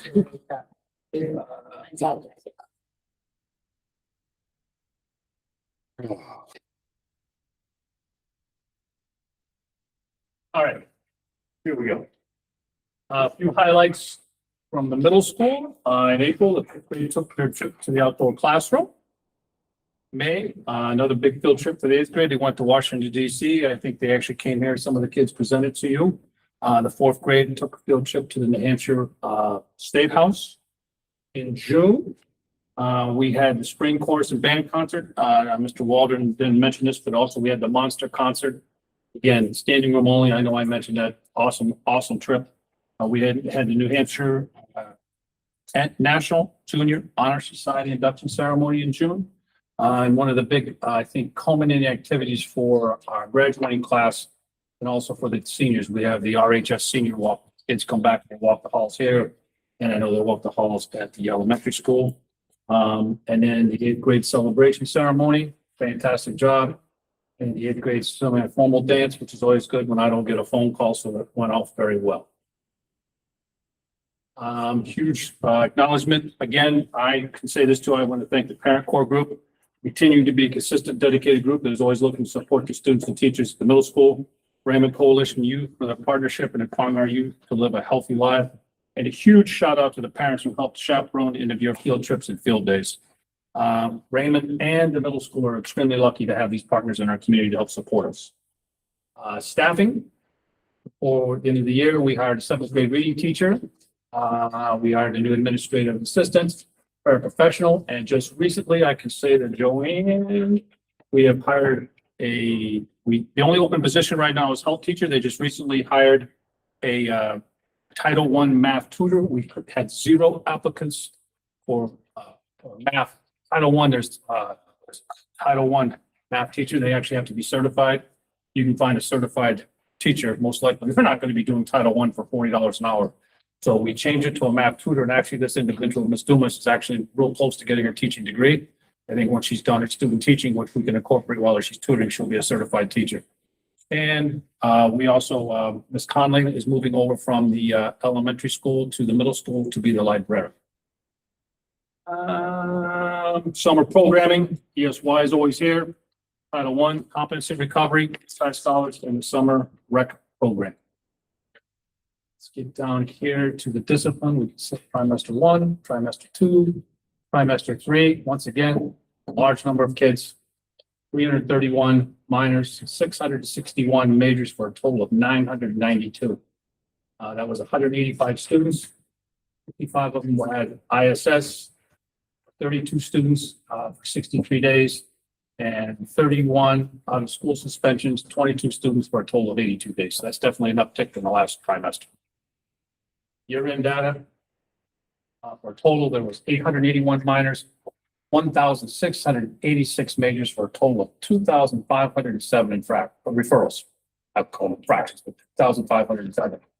Number of students was 243, 137 in school restrictions, 60 students. Number of days is 127.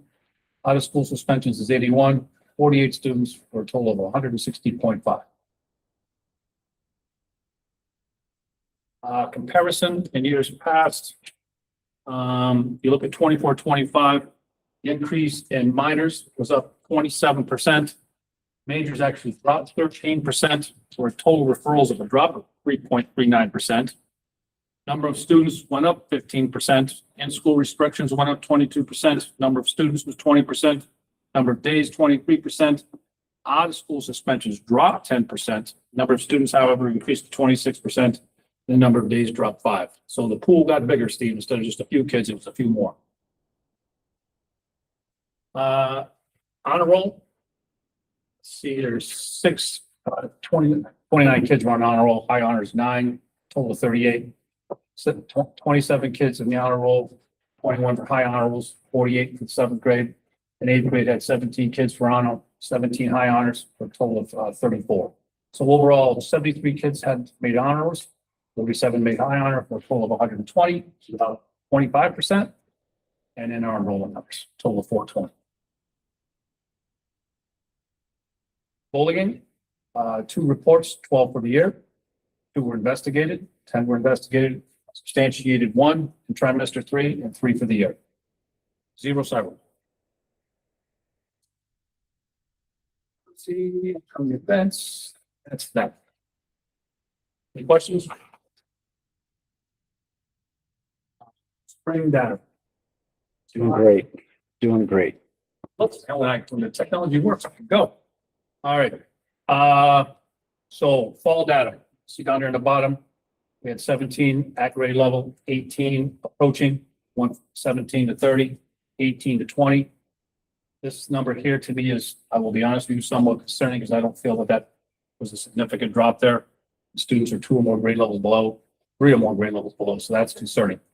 It did drop and kids are moving this way, but I would like to see that number, quite honestly, be a little bit better. I don't want to make this slide go up. Did you hit down? Yeah. Sides, okay. iReady diagnostic performance growth, as we can see, 4th and 5th grade for reading did really well. 7th grade did okay. 6th and 8th grade, we'd like to see that slide up this way. Wait, so is it left to right or I up? want to go like this, circle up. This is the lowest, so, Right. yeah, Okay. Both high performance. Low, low. Yes. all the way. Well, this is low and high, this is high, high. This is, you go from here to there. Yeah, well, I guess, okay. Oh, you touched something. Oops, sorry. That's all right. Yeah, we want high, high. Yeah, we want high, high. So you want it to go this way, I guess. I think you get there by going. Yeah, just skip the steps. No, you actually have to. All right, moving on, Amy. Yep. All right, iReady spring diagnostic growth, this basically shows the students who made their median growth. Gosh, that thing is sensitive. Annual stretch growth. Okay. I like the graph down at the bottom because it gives you the percentage of kids who made their typical growth and met it. And then the stretch growth, and we had 27% of our kids over 100. Yeah, I have a question. Yes. Or request. Yes. I know Amy had done this, so thank you. 100% are met. We had asked to have that broken Break out. it down. Yep, I can do that for you, John. I'll get it. Thank you. This breaks it down by grade level with all the different that's what we'll do.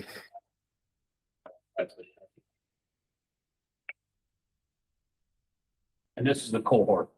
I looked at this morning, and I am quite honestly somewhat concerned that a lot of our students, I look at this, I look at spring, spring, spring, spring. And if I look at this spring to this spring, I see a regression. Again, I go from spring, which I think is important data. We want 41. Each grade saw regression. And regress back to 60. Spring again, 74, 55, 43, 41. 65, 63, 54, 49. 59, 51, 55, 49. So Joanne, Josh, and I are going to meet, talk about a plan, understand why we're seeing that regression. What's causing that regression? Because that's not the way we want to be moving.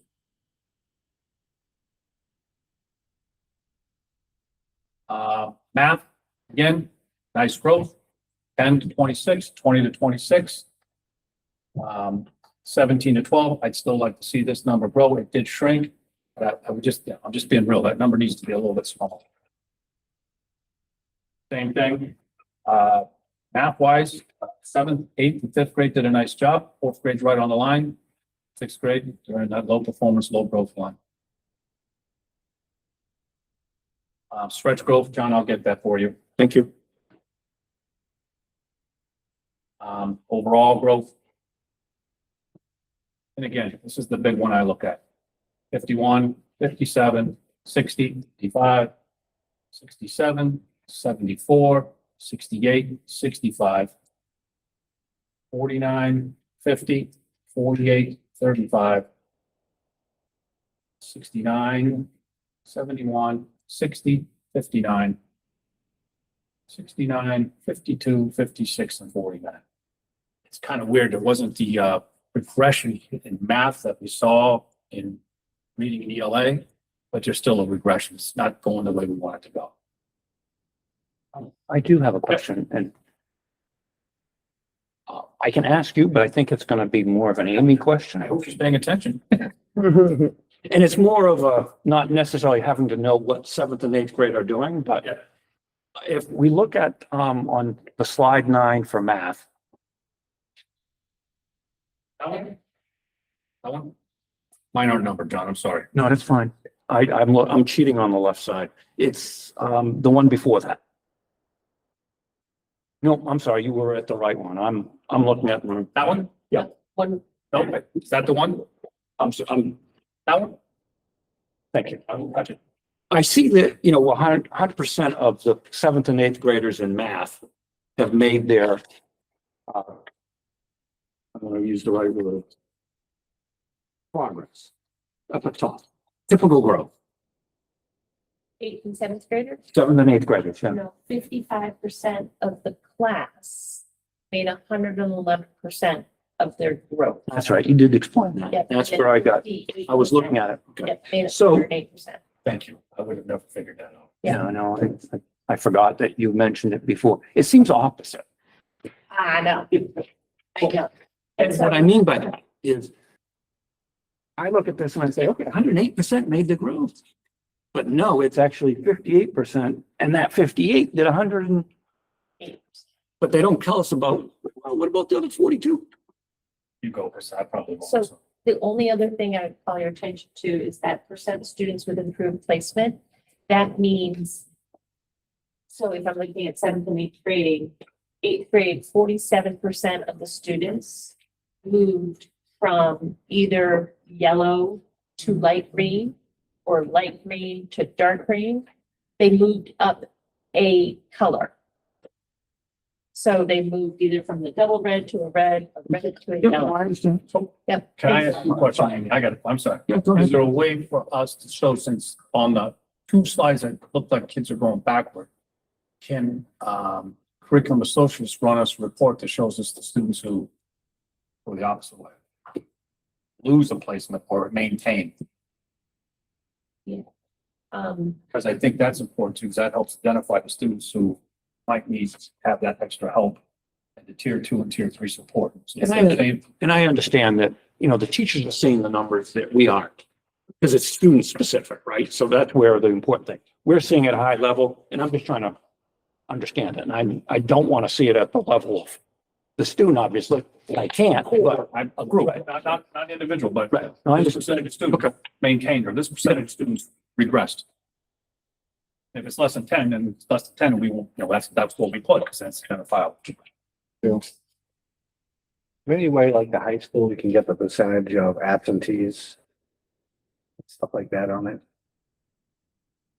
On this, Not on this. He's changed, I'm changing. you're back on Pete?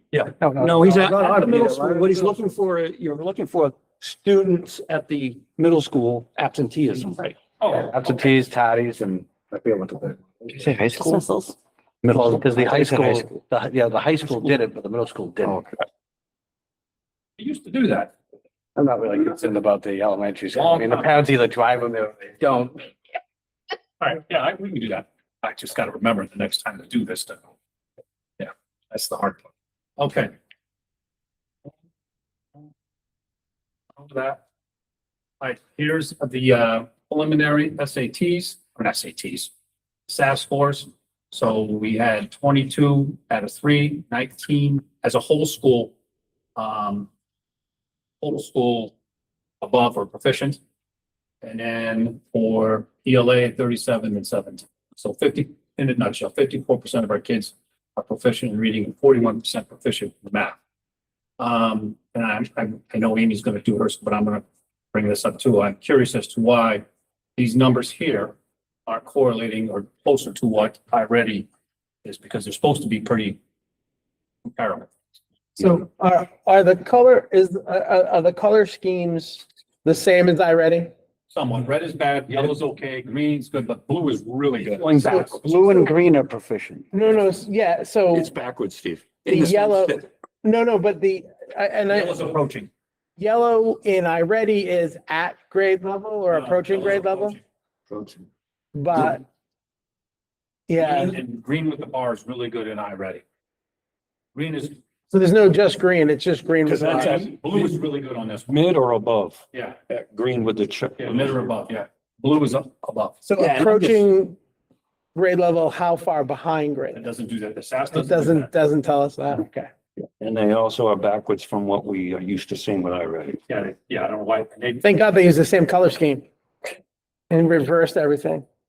And the science, 34%, which I bet is at or above the state average, to be honest with you. That state struggles with that. And we don't have those numbers yet? No, okay. It's been boggled. And then here we go again. Here's your cohort data. Just follow the color. Yep. 57, 48, 57, 71, straight down. So again, there's a little bit of regression there too.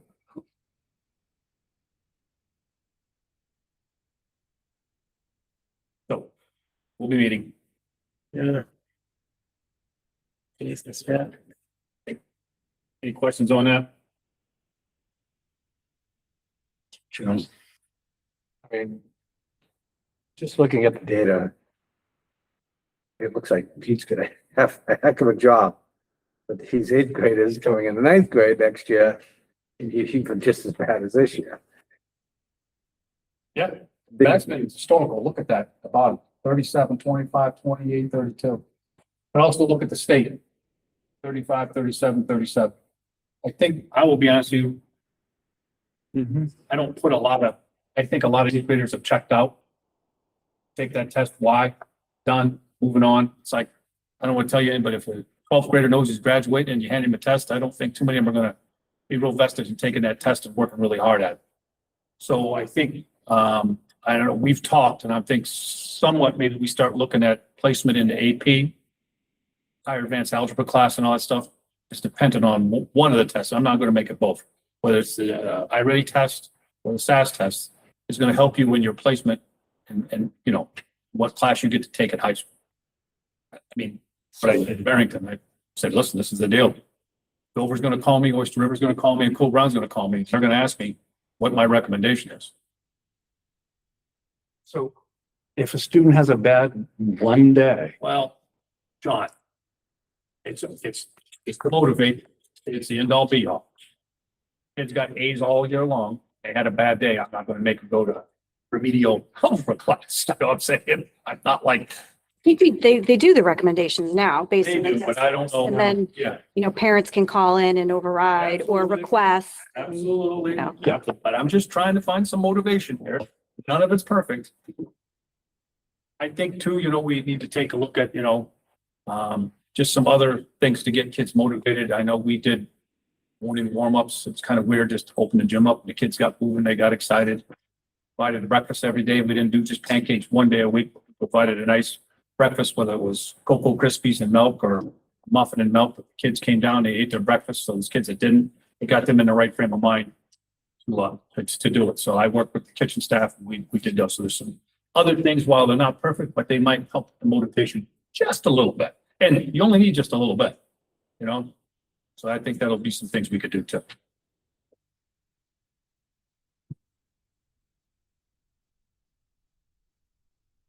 Or science.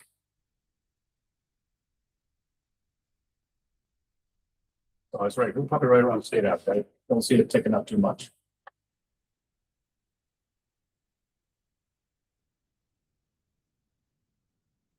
That's it. Thank you. Absence rates. Yes.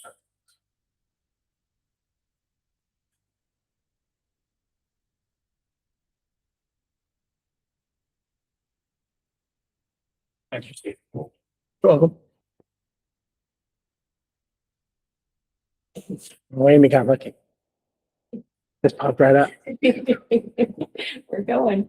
I'm just gonna, I didn't do it by month. I'm just gonna call, since we're at the clock's point, I'm gonna call attention to our field day because it really was a culmination of several efforts that we've been doing this year. We had our second graders present to you earlier this year about team time, which was new this year, which is when I paired kindergarten with second grade and first grade with third grade, and they got together every other month as a cohort. And our field day, those teams that had been meeting periodically throughout the year were paired for the entire day. And so leading up to field day, our CYF had donated white t-shirts that said, be the person you need. And we tie-dyed them based on their team color. And the teams made team cheers, team mottos, all had team colors. And we had an Olympic ceremony with Olympic music playing, and they paraded in with their team colors, all courtesy of RCYF. And the teams were an enormous hit. And actually, I can't tell you how many teachers came up to say, can we do teams again? And we want the same partners. And some of our newer teachers were paired and they said, you know what, it had collaboration throughout the schools. I wasn't just part of my team, my kindergarten team or first grade team. It gave me someone throughout their school who I could partner with and bounce ideas off. The kids felt really, really strong. The kindergartens were paired with those second graders, so it had role models. It was a great thing that we tried this year, and we're really excited to continue. So field day was successful, not only that we had, I think, over 40 parents volunteering and with us for the day, but those teams, we saw that be a successful thing, and we're going to continue it for next year. So I just wanted to call your attention for that. We did do our step up. We had a clap out for the third graders and the clap out for the seniors who came. And the only thing that's new for an upcoming event is that we just said that we're going to have, we did this last year, we had our new staff, a welcome of new staff. It's going to be August 19th in the evening. Many of my new staff members have already said that they'll be joining us, and I'll be sending out an invite to all families. and we'll have a cool treat. It's just an hour long. So that's on Wednesday, August 19th. You're welcome to come if you'd like. So that's the only upcoming event we have. So if we're just going to go, we are very fortunate to have a very, very active parent-teacher organization who has supported us all year, right up to the last day of school. The Raymond Youth Coalition has been incredibly helpful to us. And we did that first family engagement event called Outdoor Together. Raymond Youth Coalition came and, or Raymond Coalition for Youth came. Their high school students participated with our younger students, as well as Southeast Land Trust. And it was a huge event, very successful. And we're now going to do it this year, coming year. We're going to have a fall, a winter, and spring. I already spoke with Southeast Land Trust and the families who are involved. It's all about how to use outdoor play and outdoor time to help parent. And so it's just about why spending time outside with your children helps you engage with your kids. So it's just a very positive way of working with kids and helping parents. Our enrollment, we ended the year at 316, and we're looking at a kindergarten class. We do not have any formal numbers yet, but we're over 80. I think we're around 82 coming in right now, but everything's unofficial and we're still adding ones or twos coming in. How many classes for the kindergarten scheduled next year? For kindergarten, we're just still continuing. So it looks like it's over. Oh, 5.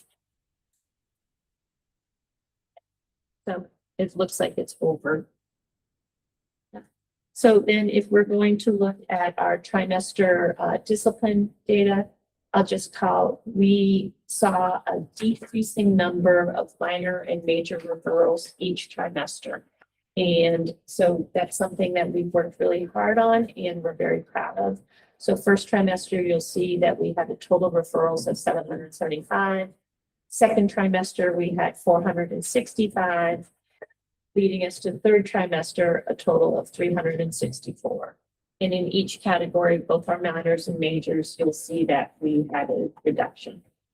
And so that was something that we worked hard on. We're very proud of. Cyberbullying, we did have in term 3, one that was reported and investigated, and it was substantiated for bullying, but nothing for cyberbullying.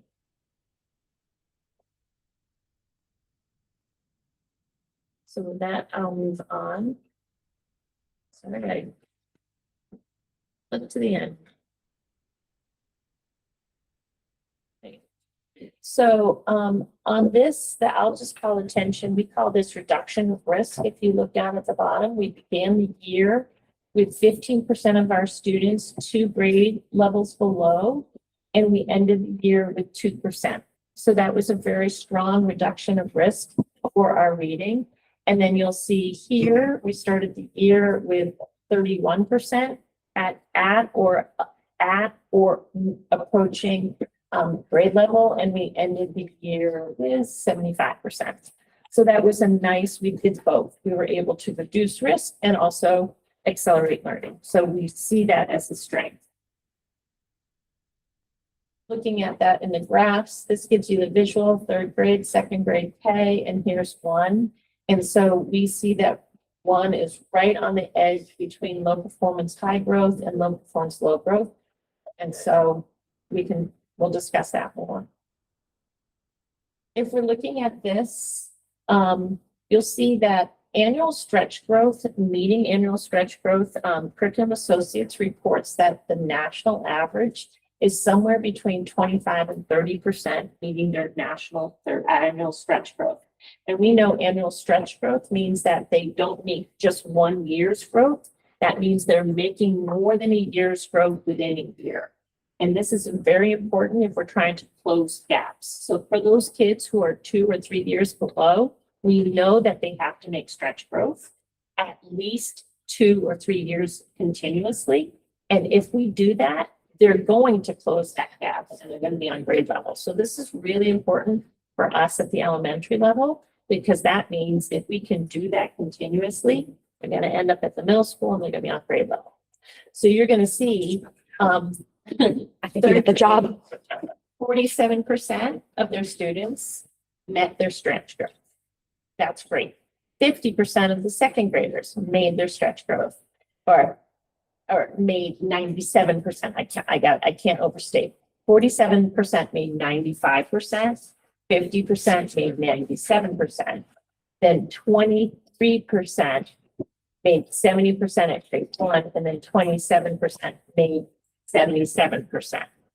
So if you're looking at that annual stretch, so you're seeing that we're doing very, very well. And it's making national average, we're beating national average. However, in the first grade, we're just slightly off.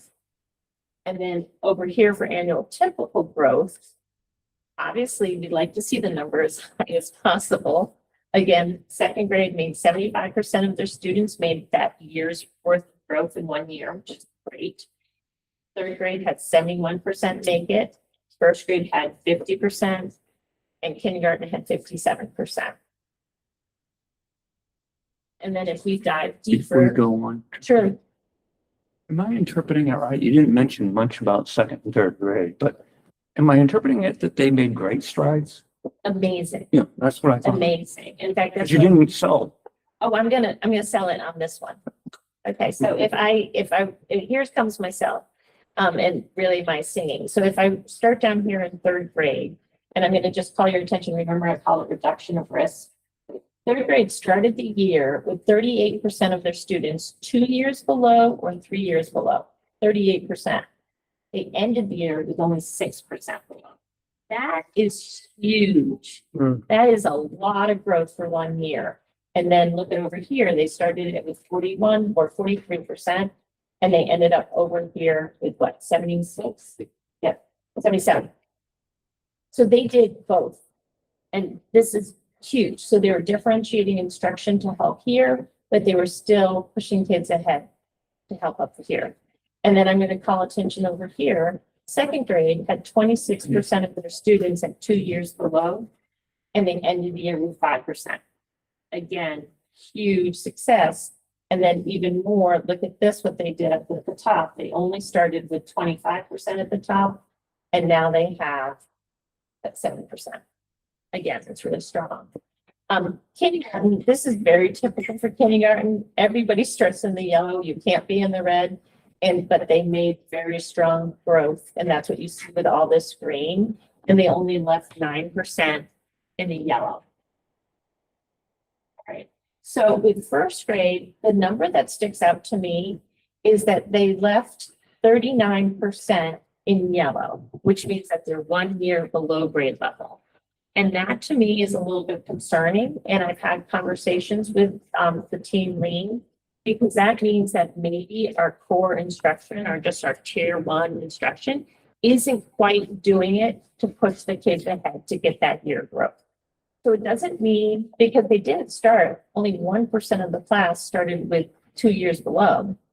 So something wasn't quite right that didn't push 40% of the class. So we're going to look at pace and how quick we're teaching. And that tends to be, if we can pick up our pace, we can kind of cover more material, and we might be able to prove that. So we have a plan, we're building on our plan, and I think we're going to be able to do that. So I'm sorry, so this is reading. Yep. So here's our reading for cohort. We only have 4 years, so there's less data to look at, but you can see.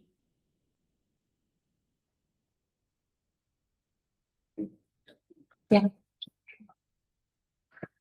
Every spring, well, maybe fall, I should say, not spring, but every fall, we always have that kick back down because of the summertime. Mhm. Have we ever, I mean, it's probably been a long time since we've taken a survey, but could we take a survey of how many parents actually read to their kids maybe during the summertime? So, I think it was you, I'm sorry, I can't remember, when we presented data, I believe it was in the spring, as far as giving students opportunities to read over the summer. Mhm. And so our Title I students, you would think of those as our Tier 2 students, they're receiving intervention, but they're not our special education students. What our Title I team did is they created packets to go home to their parents, and they actually provided books for them that were at the right level. And they gave them all sorts of ideas for both reading and math to say, these are the areas where your student needs focus. These are the things that you can work on. And here are some books that would be really good for you to work on. And then they similarly provided things for math. And so I can't promise you who's doing it, but they provided those packets and sent them home to, I think it's in the 60 to 70 students. And that was for K through 3. And they sent it on home. So that's our tier 2, which is our kids who are 1 to 2 years behind. And we sent that all out. So I was really pleased and they worked hard on creating that. So I thought I would bring that to your attention. So we listened. So we're trying. And so that's something we are continuing to try. That's excellent. I mean, Yeah. you only can provide, you know, the tools and knowledge for it. I mean, we can't sit there and go to the houses and do it for them, so. When we had that Title I night, we did it in January. Part of the feedback we got from the parents is that they want to continue to learn about how they can support their kids reading at home. And I thought that was really great feedback because what it told me was parents, they all want to do the right thing. They might not know what the right thing is. So one of my goals, because, you know, we all set goals every year, was more touch points with parents, but the parent newsletter I send every Friday is so long, people don't always get through it. So like a short touch point, and it can be like quick ideas of what to do. That was my hope. Maybe someone will read it, maybe someone won't, I don't know, but I can try. So that's it's a goal. Thank you. Yeah. So here we are with math, and you're gonna see we had less at the bottom, or reduction of risk, I'm sorry. And it was 6% starting the school year, and we are down 1. And similarly, you're gonna see growth, but I would say this is more slow and steady growth. And I would say, again, you're gonna see, this tells me the fact that this many are left, we have a third of the school still left in the yellow, tells me we still have to focus on our core instruction. That's what it's telling me. Again, it's actually the same, K-3, 2 right there, 1 is right here, and we know where our focus is. Here are our numbers. And they're all very similar, just slightly. But 68% meant 121, 63 meant 119, 49%, 94% growth, 57%, 107%. So this means a whole lot for achieving the year growth. Also over here, you can say a lot of students were improving placement. That's a great number. Yeah. Especially 3rd grade. And then if I'm calling out great things, 3rd grade again started the year with 32%, 2 to 3 years behind, and they ended with 4. That's really good. And then look at how well they did. They started the year with only 15% on grade level, and they ended the year, give your math names, like 63. That's good. Like that shows a lot of growth. And then I'm also calling out, look at 2nd grade.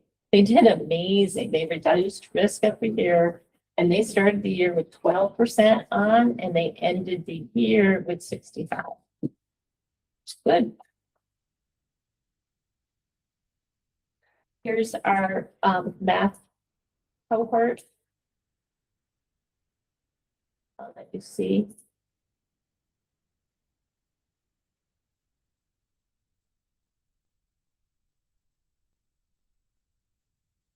Any questions? And then this is for John.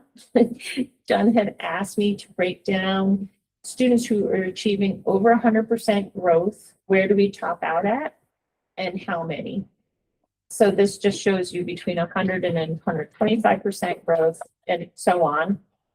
And just to show you, if you're looking at it real quickly, you'll see that these numbers back up exactly what I just said. 3rd grade is by far shows the most growth, and they top out. One student showed 431% growth.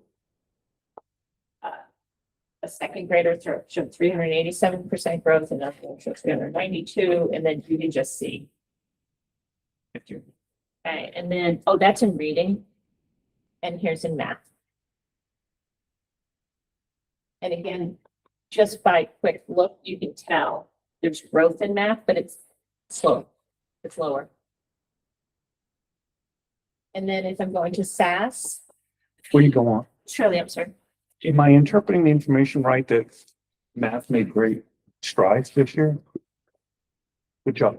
Because you know I'm sensitive to the math being a little, so thank you. And then SAS, this will also show, we were at 61% proficient in math for only grade 3. And then the ELA is 53% proficient. Terry and I spoke, and that was a small decline in the ELA. It is an increase in math for our grade 3, different cohort. But just to call your attention, if you remember, the 3rd grade started with over a third of their class 2 to 3 years behind in reading. So the fact that they end the year with 53% proficient on the state test is really kudos for all their work and all them closing the gaps. So it's actually quite a very strong performance. We also, I just wanted to add one thing, is that this time we did the math test first and the reading second. And last year we did reading first and math test second. And I don't know, I can't tell you that it's the reason, but I think the kids were a little fresher on math and they were on reading, and that may have also. I was just gonna say that, you know, this, SAS shows that math did better than the ELA this year, so. And they were comparable in iReady, which is not what's been going on. Good job. So it might have been the position of the testing. Well, even it applies to iReady too. I mean, it's not the same math, the ELA, but it's close. Much closer than it has been in the recent memory. That's my final slide. Do you have any questions? Thank you. Thank you.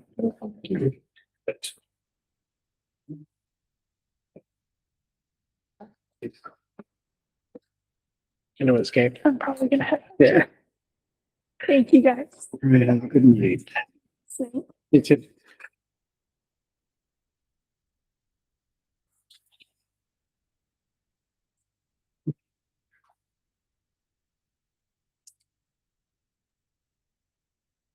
Right, nominations.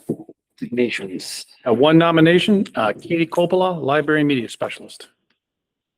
I'll make a motion that we accept the nomination of Katie Coppola for library meeting specialist. Second. Second by John, discussion. All those in favor? Aye. One resignation, Tom Waldron, middle school principal resignation was effective June 30th, 2026. Make a motion to accept Thomas Waldron's resignation effective June 30th, 2026. Second. Second by Joe, discussion.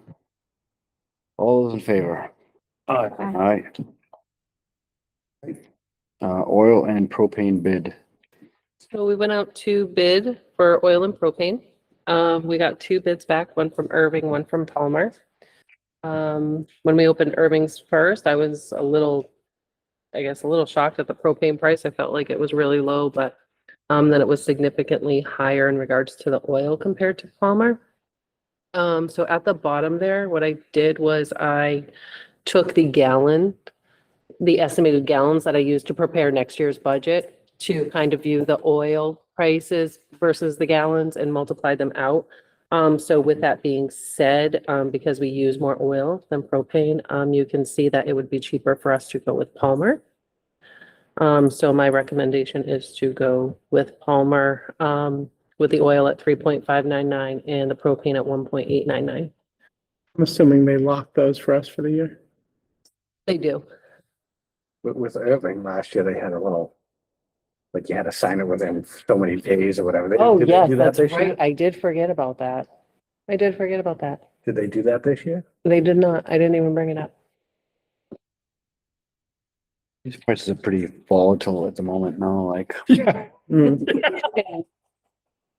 A little bit. And if you'll remember, A wee bit. in our bid policy, we don't have to go out to bid for oil and propane, but I felt that we kind of needed to because when EEI, especially because we had the project with them, And when they did all the work here, Rhymes won the bid through EEI. So this year we've had 2 vendors to do it through. So I just felt like it was only fair to do it this way, moving forward. So that's where we're at. I'll make a motion that we, accept the bid of Palmer Oil and Propane in the amount, do I give the, do you need the amounts in the motion or? I don't think so. I think you can just say the Palmer Award. Thank you.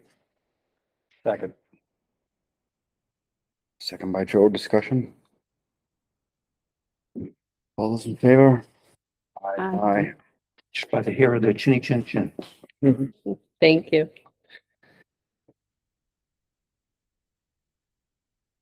Oil price goes down. Mhm. So if it's locked in for us and it goes down, we still pay. We're still locked in. But if it goes up, we're Still locked in. locked in. Yeah. I mean, right now, it's still higher than that, if I remember correctly. Yeah, because So, some places are like $4.29. Like a dollar, gallon. yeah, so I mean. All right, so what's next? Raymond High School Assistant Principal Search Committee membership. You had one parent who applied. Mention the name or Ms. Bronson applied. And then we are going to solicit hopefully 2 other parents. Christy and I are going to reach out to hopefully get that up to 3 parents as well. And also, that's one. Yes. Yep. If anybody wants to volunteer, who's just a parent out there watching, for the 5 of you. Just a parent. Reach out to me. Not also an administrator, I guess is my point. Then reach out to Mr. Leatherman. John, I'll make a motion that we, appoint Katie Bronson to the assistant principals or the Raymond High School Assistant Principal Search Committee. all right, Joe, discussion? Great, so she's going on as a parent. Correct. All those in favor? Aye. We need a board member too. We're looking at doing interviews. We have 3 days lined up. Not saying whichever works for you guys, but Monday, 12 on, 7:20 would be start interviews around 12. Or meet at 12 and interview after that. 21st, 12 on, and Thursdays all day. We're wide open all day. So if anybody, But nobody else wants to do it? I've been on a search committee in a while. I'm actually gone a couple days this week. I have jury duty, so. You don't have to talk your way out of it. Good. So just tell them you hate everybody. That really doesn't work, believe it or not. not anymore. No. So what days are those? It's 20th, 21st or 22nd. We'll sit down and it's only going to be one day. Just got to firm up which day. All right. Thank you, Tom. All right. Policy review. And I want to take care of that. Anything changed Mm, in our data governance? It's just the annual stuff. Don't we have to do every Annual year? The certification. auditors, Yeah. yeah, in addition to what we've already done, now they're looking for more. And we're paying them, right? Jeez, please. Well, Thank you, sir, can I have enough? you always have to find something to validate that. That's I good. didn't say that out loud. Job security. I break stuff at work all the time. Oh, wait, I didn't say that. I will say this, so kudos to Margie and her team though, because it's usually minor stuff we're getting dinged on. It's nothing like, oh, some of these other districts are going through, so kudos to you, yo. Thanks. Well, this one is all data governance, right? So I assume Matt's involved with this? Which one are we on here? We're kind of moving around. There's 2, computer security, Down. email, internet communications Yeah, yeah. policy, and data governance. I mean, we went through those. Basically, okay, now they're just asking us to review it and say that you guys saw it, moving on. All right. Yeah. I'll make a motion that we, approve policy EHAA or reviewed it. We need to say we saw it and reviewed it. That's just the first reading. Did it. review, Same as last year. No change. Strike that. Yeah. I was like, don't steal my thunder. No, I'm good. I just. Oh, that was the review. That wasn't even the first reading. That was just. No, that was just it. Review. One review. One time only. On Saturday. So now, On the first reading. first reading revised policies, new policies. We got anything that stands out? Will you read what's in print? Oh, one of us from the policy committee. Do it, I guess. Your turn. That might be my turn. So what am I reading? Just, You're just gonna read what's in print as per NHSBA policy AC. as per NHSBA policy, AC has been revised to include required provision relating to consequences and additional minor corrections and clarifications. Works for me. Good. Is there any, anything we should be aware of in these changes? Basic has been changed. We had 306s. All right. or RSAs. Complying with the law. Are required that we have to do. No, there were some, as it mentions, minor corrections Yeah. and clarifications. Okay. I see a little bit of red, but it's nothing too serious. Good on that one? Yeah, that one's fine. All right, as per NHSBA policy, ACA has been revised to include changes to better align level 3 procedures with Ed 204.01, clarifying employee volunteer reporting requirements, corrections to formatting errors that occurred in the earlier uploading process. All right, so this is. Thank you. That was a tough one. And on that one. Okay. As per NHSBA, policy ACD has been completely replaced. The new version with a change in title is intended to reflect current interpretations of both non-establishment and free exercise clauses of the First Amendment by the U.S. Supreme Court and First Circuit Court of Appeals. And there are legal references added. And in light of the importance of adhering to those standards, the policy has been reclassified as recommended.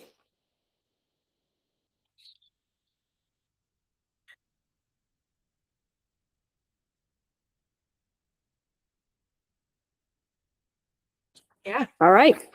Yeah. As per NHSBA policy ECAF was retitled and wholly replaced to reflect the reporting provisions of RSA 189-B4.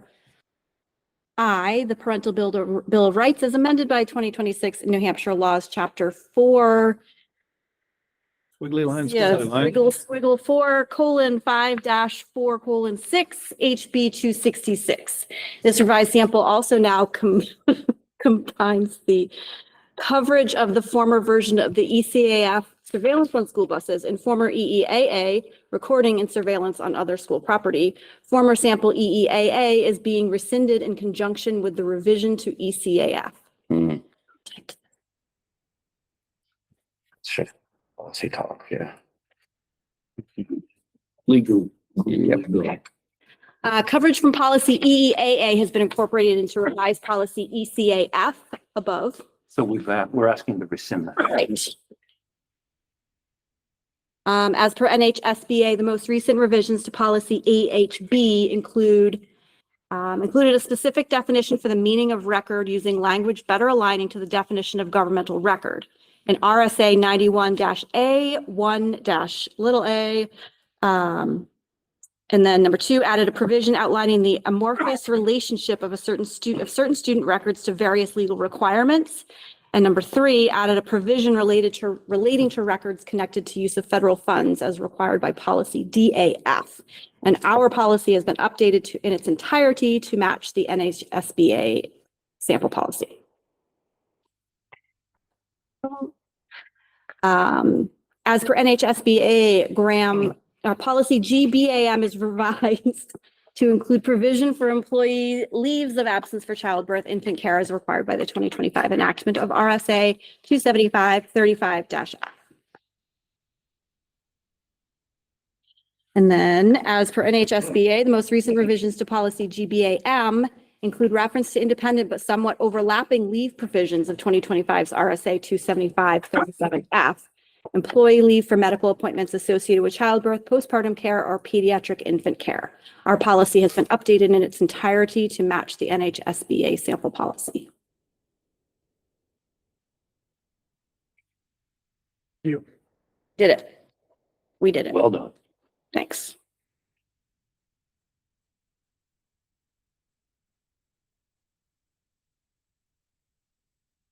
So. we don't know. So. Strategic plan update. Okay, it's culture and climate. Quite honestly, there hasn't been a lot of the opportunities because we did a lot of opportunities at the beginning of the year and pushed through those. Those opportunities continued. However, we did host two One Trusted Adult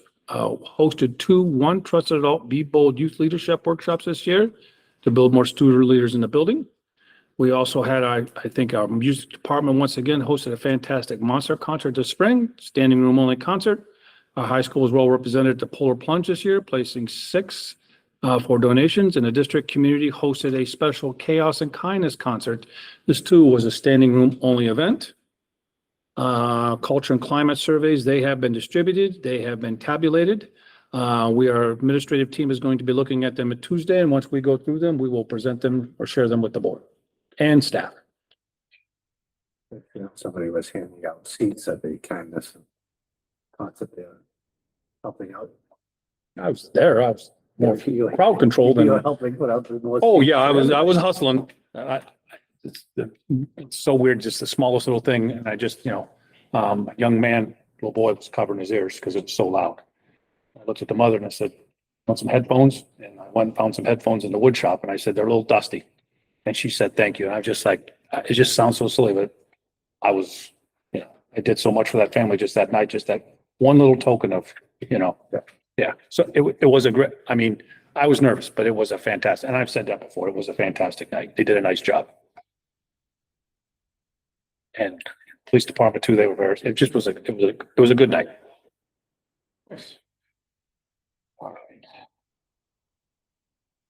Behavioral health update. All right, you have all the data right there. I'm not gonna go through it. Any questions or any concerns you have for Sam that you'd like me to ask her?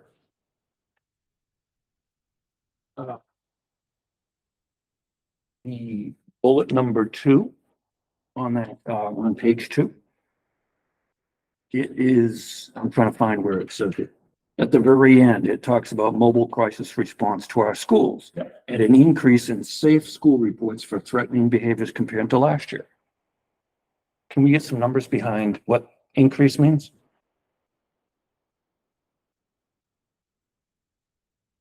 Like an actual, you want like a number of reports or a percentage of increase? Well, we measured ourselves that we increased safe school reports from last year. What's maybe last year versus this year? So I'm just looking for, Right. I was just curious what you meant, like a percentage or a hard number. Sure. Yeah. Okay. What are you gonna do, Terry? So I'll just guide my questions by that. What am I gonna do? I will get the data from Sam and then. No, not that. Oh, on this report. Yep. Are you gonna go through? No, you can Okay. ask questions away. Question on page 3. The last bullet on page 3 talks about, wait a minute. No, that's not what I'm, sorry. Huh. Well, I have a question that I know is there, but now I don't know where it went. So John, You're off the hook with this one. shoot me an email. I will. Thank you. Include the question and the answer. In the response. I'm trying to be all inclusive.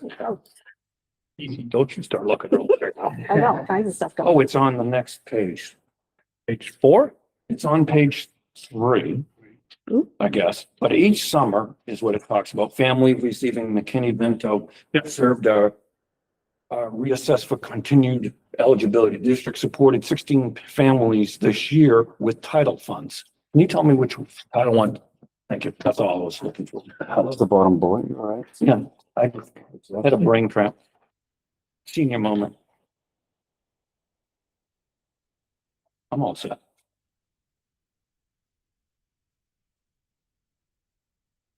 All right, committee reports.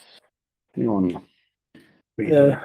Oh, go ahead. Okay, the CIP committee met last night and we did a walkthrough of the building, and Todd did a great job giving us the rundown of what's on the project list for this coming year and the next couple of years. And it's actually pretty kind of standard based on what we have. Nothing crazy, nothing pressing in terms of things that have to be fixed or, in fact, a lot of great work has already been done over the summer.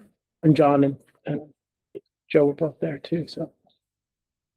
As well as Terry. Party. It was a Good barn time was burner. had by all. All right. Nice cool building and I don't know what we there did was in this no room tonight. Canadian air outside, so that was good. Smog, yeah. All right, any other committee reports? John? Yeah, two things. One is, the Department of Education or Education Department, I don't know, from the state visited us. I want to say the first week of July at the elementary school. Yeah. And there were two individuals there and what they were doing was checking in on the application for building aid. Oh, it's like, geez, you scared me there for a minute. I thought. No, Harry, don't worry about it. I'll take care of it. So Todd, Kyle Baker, and I was the eye candy was there. And what they were looking, basically, they were just asking clarifying questions on the application.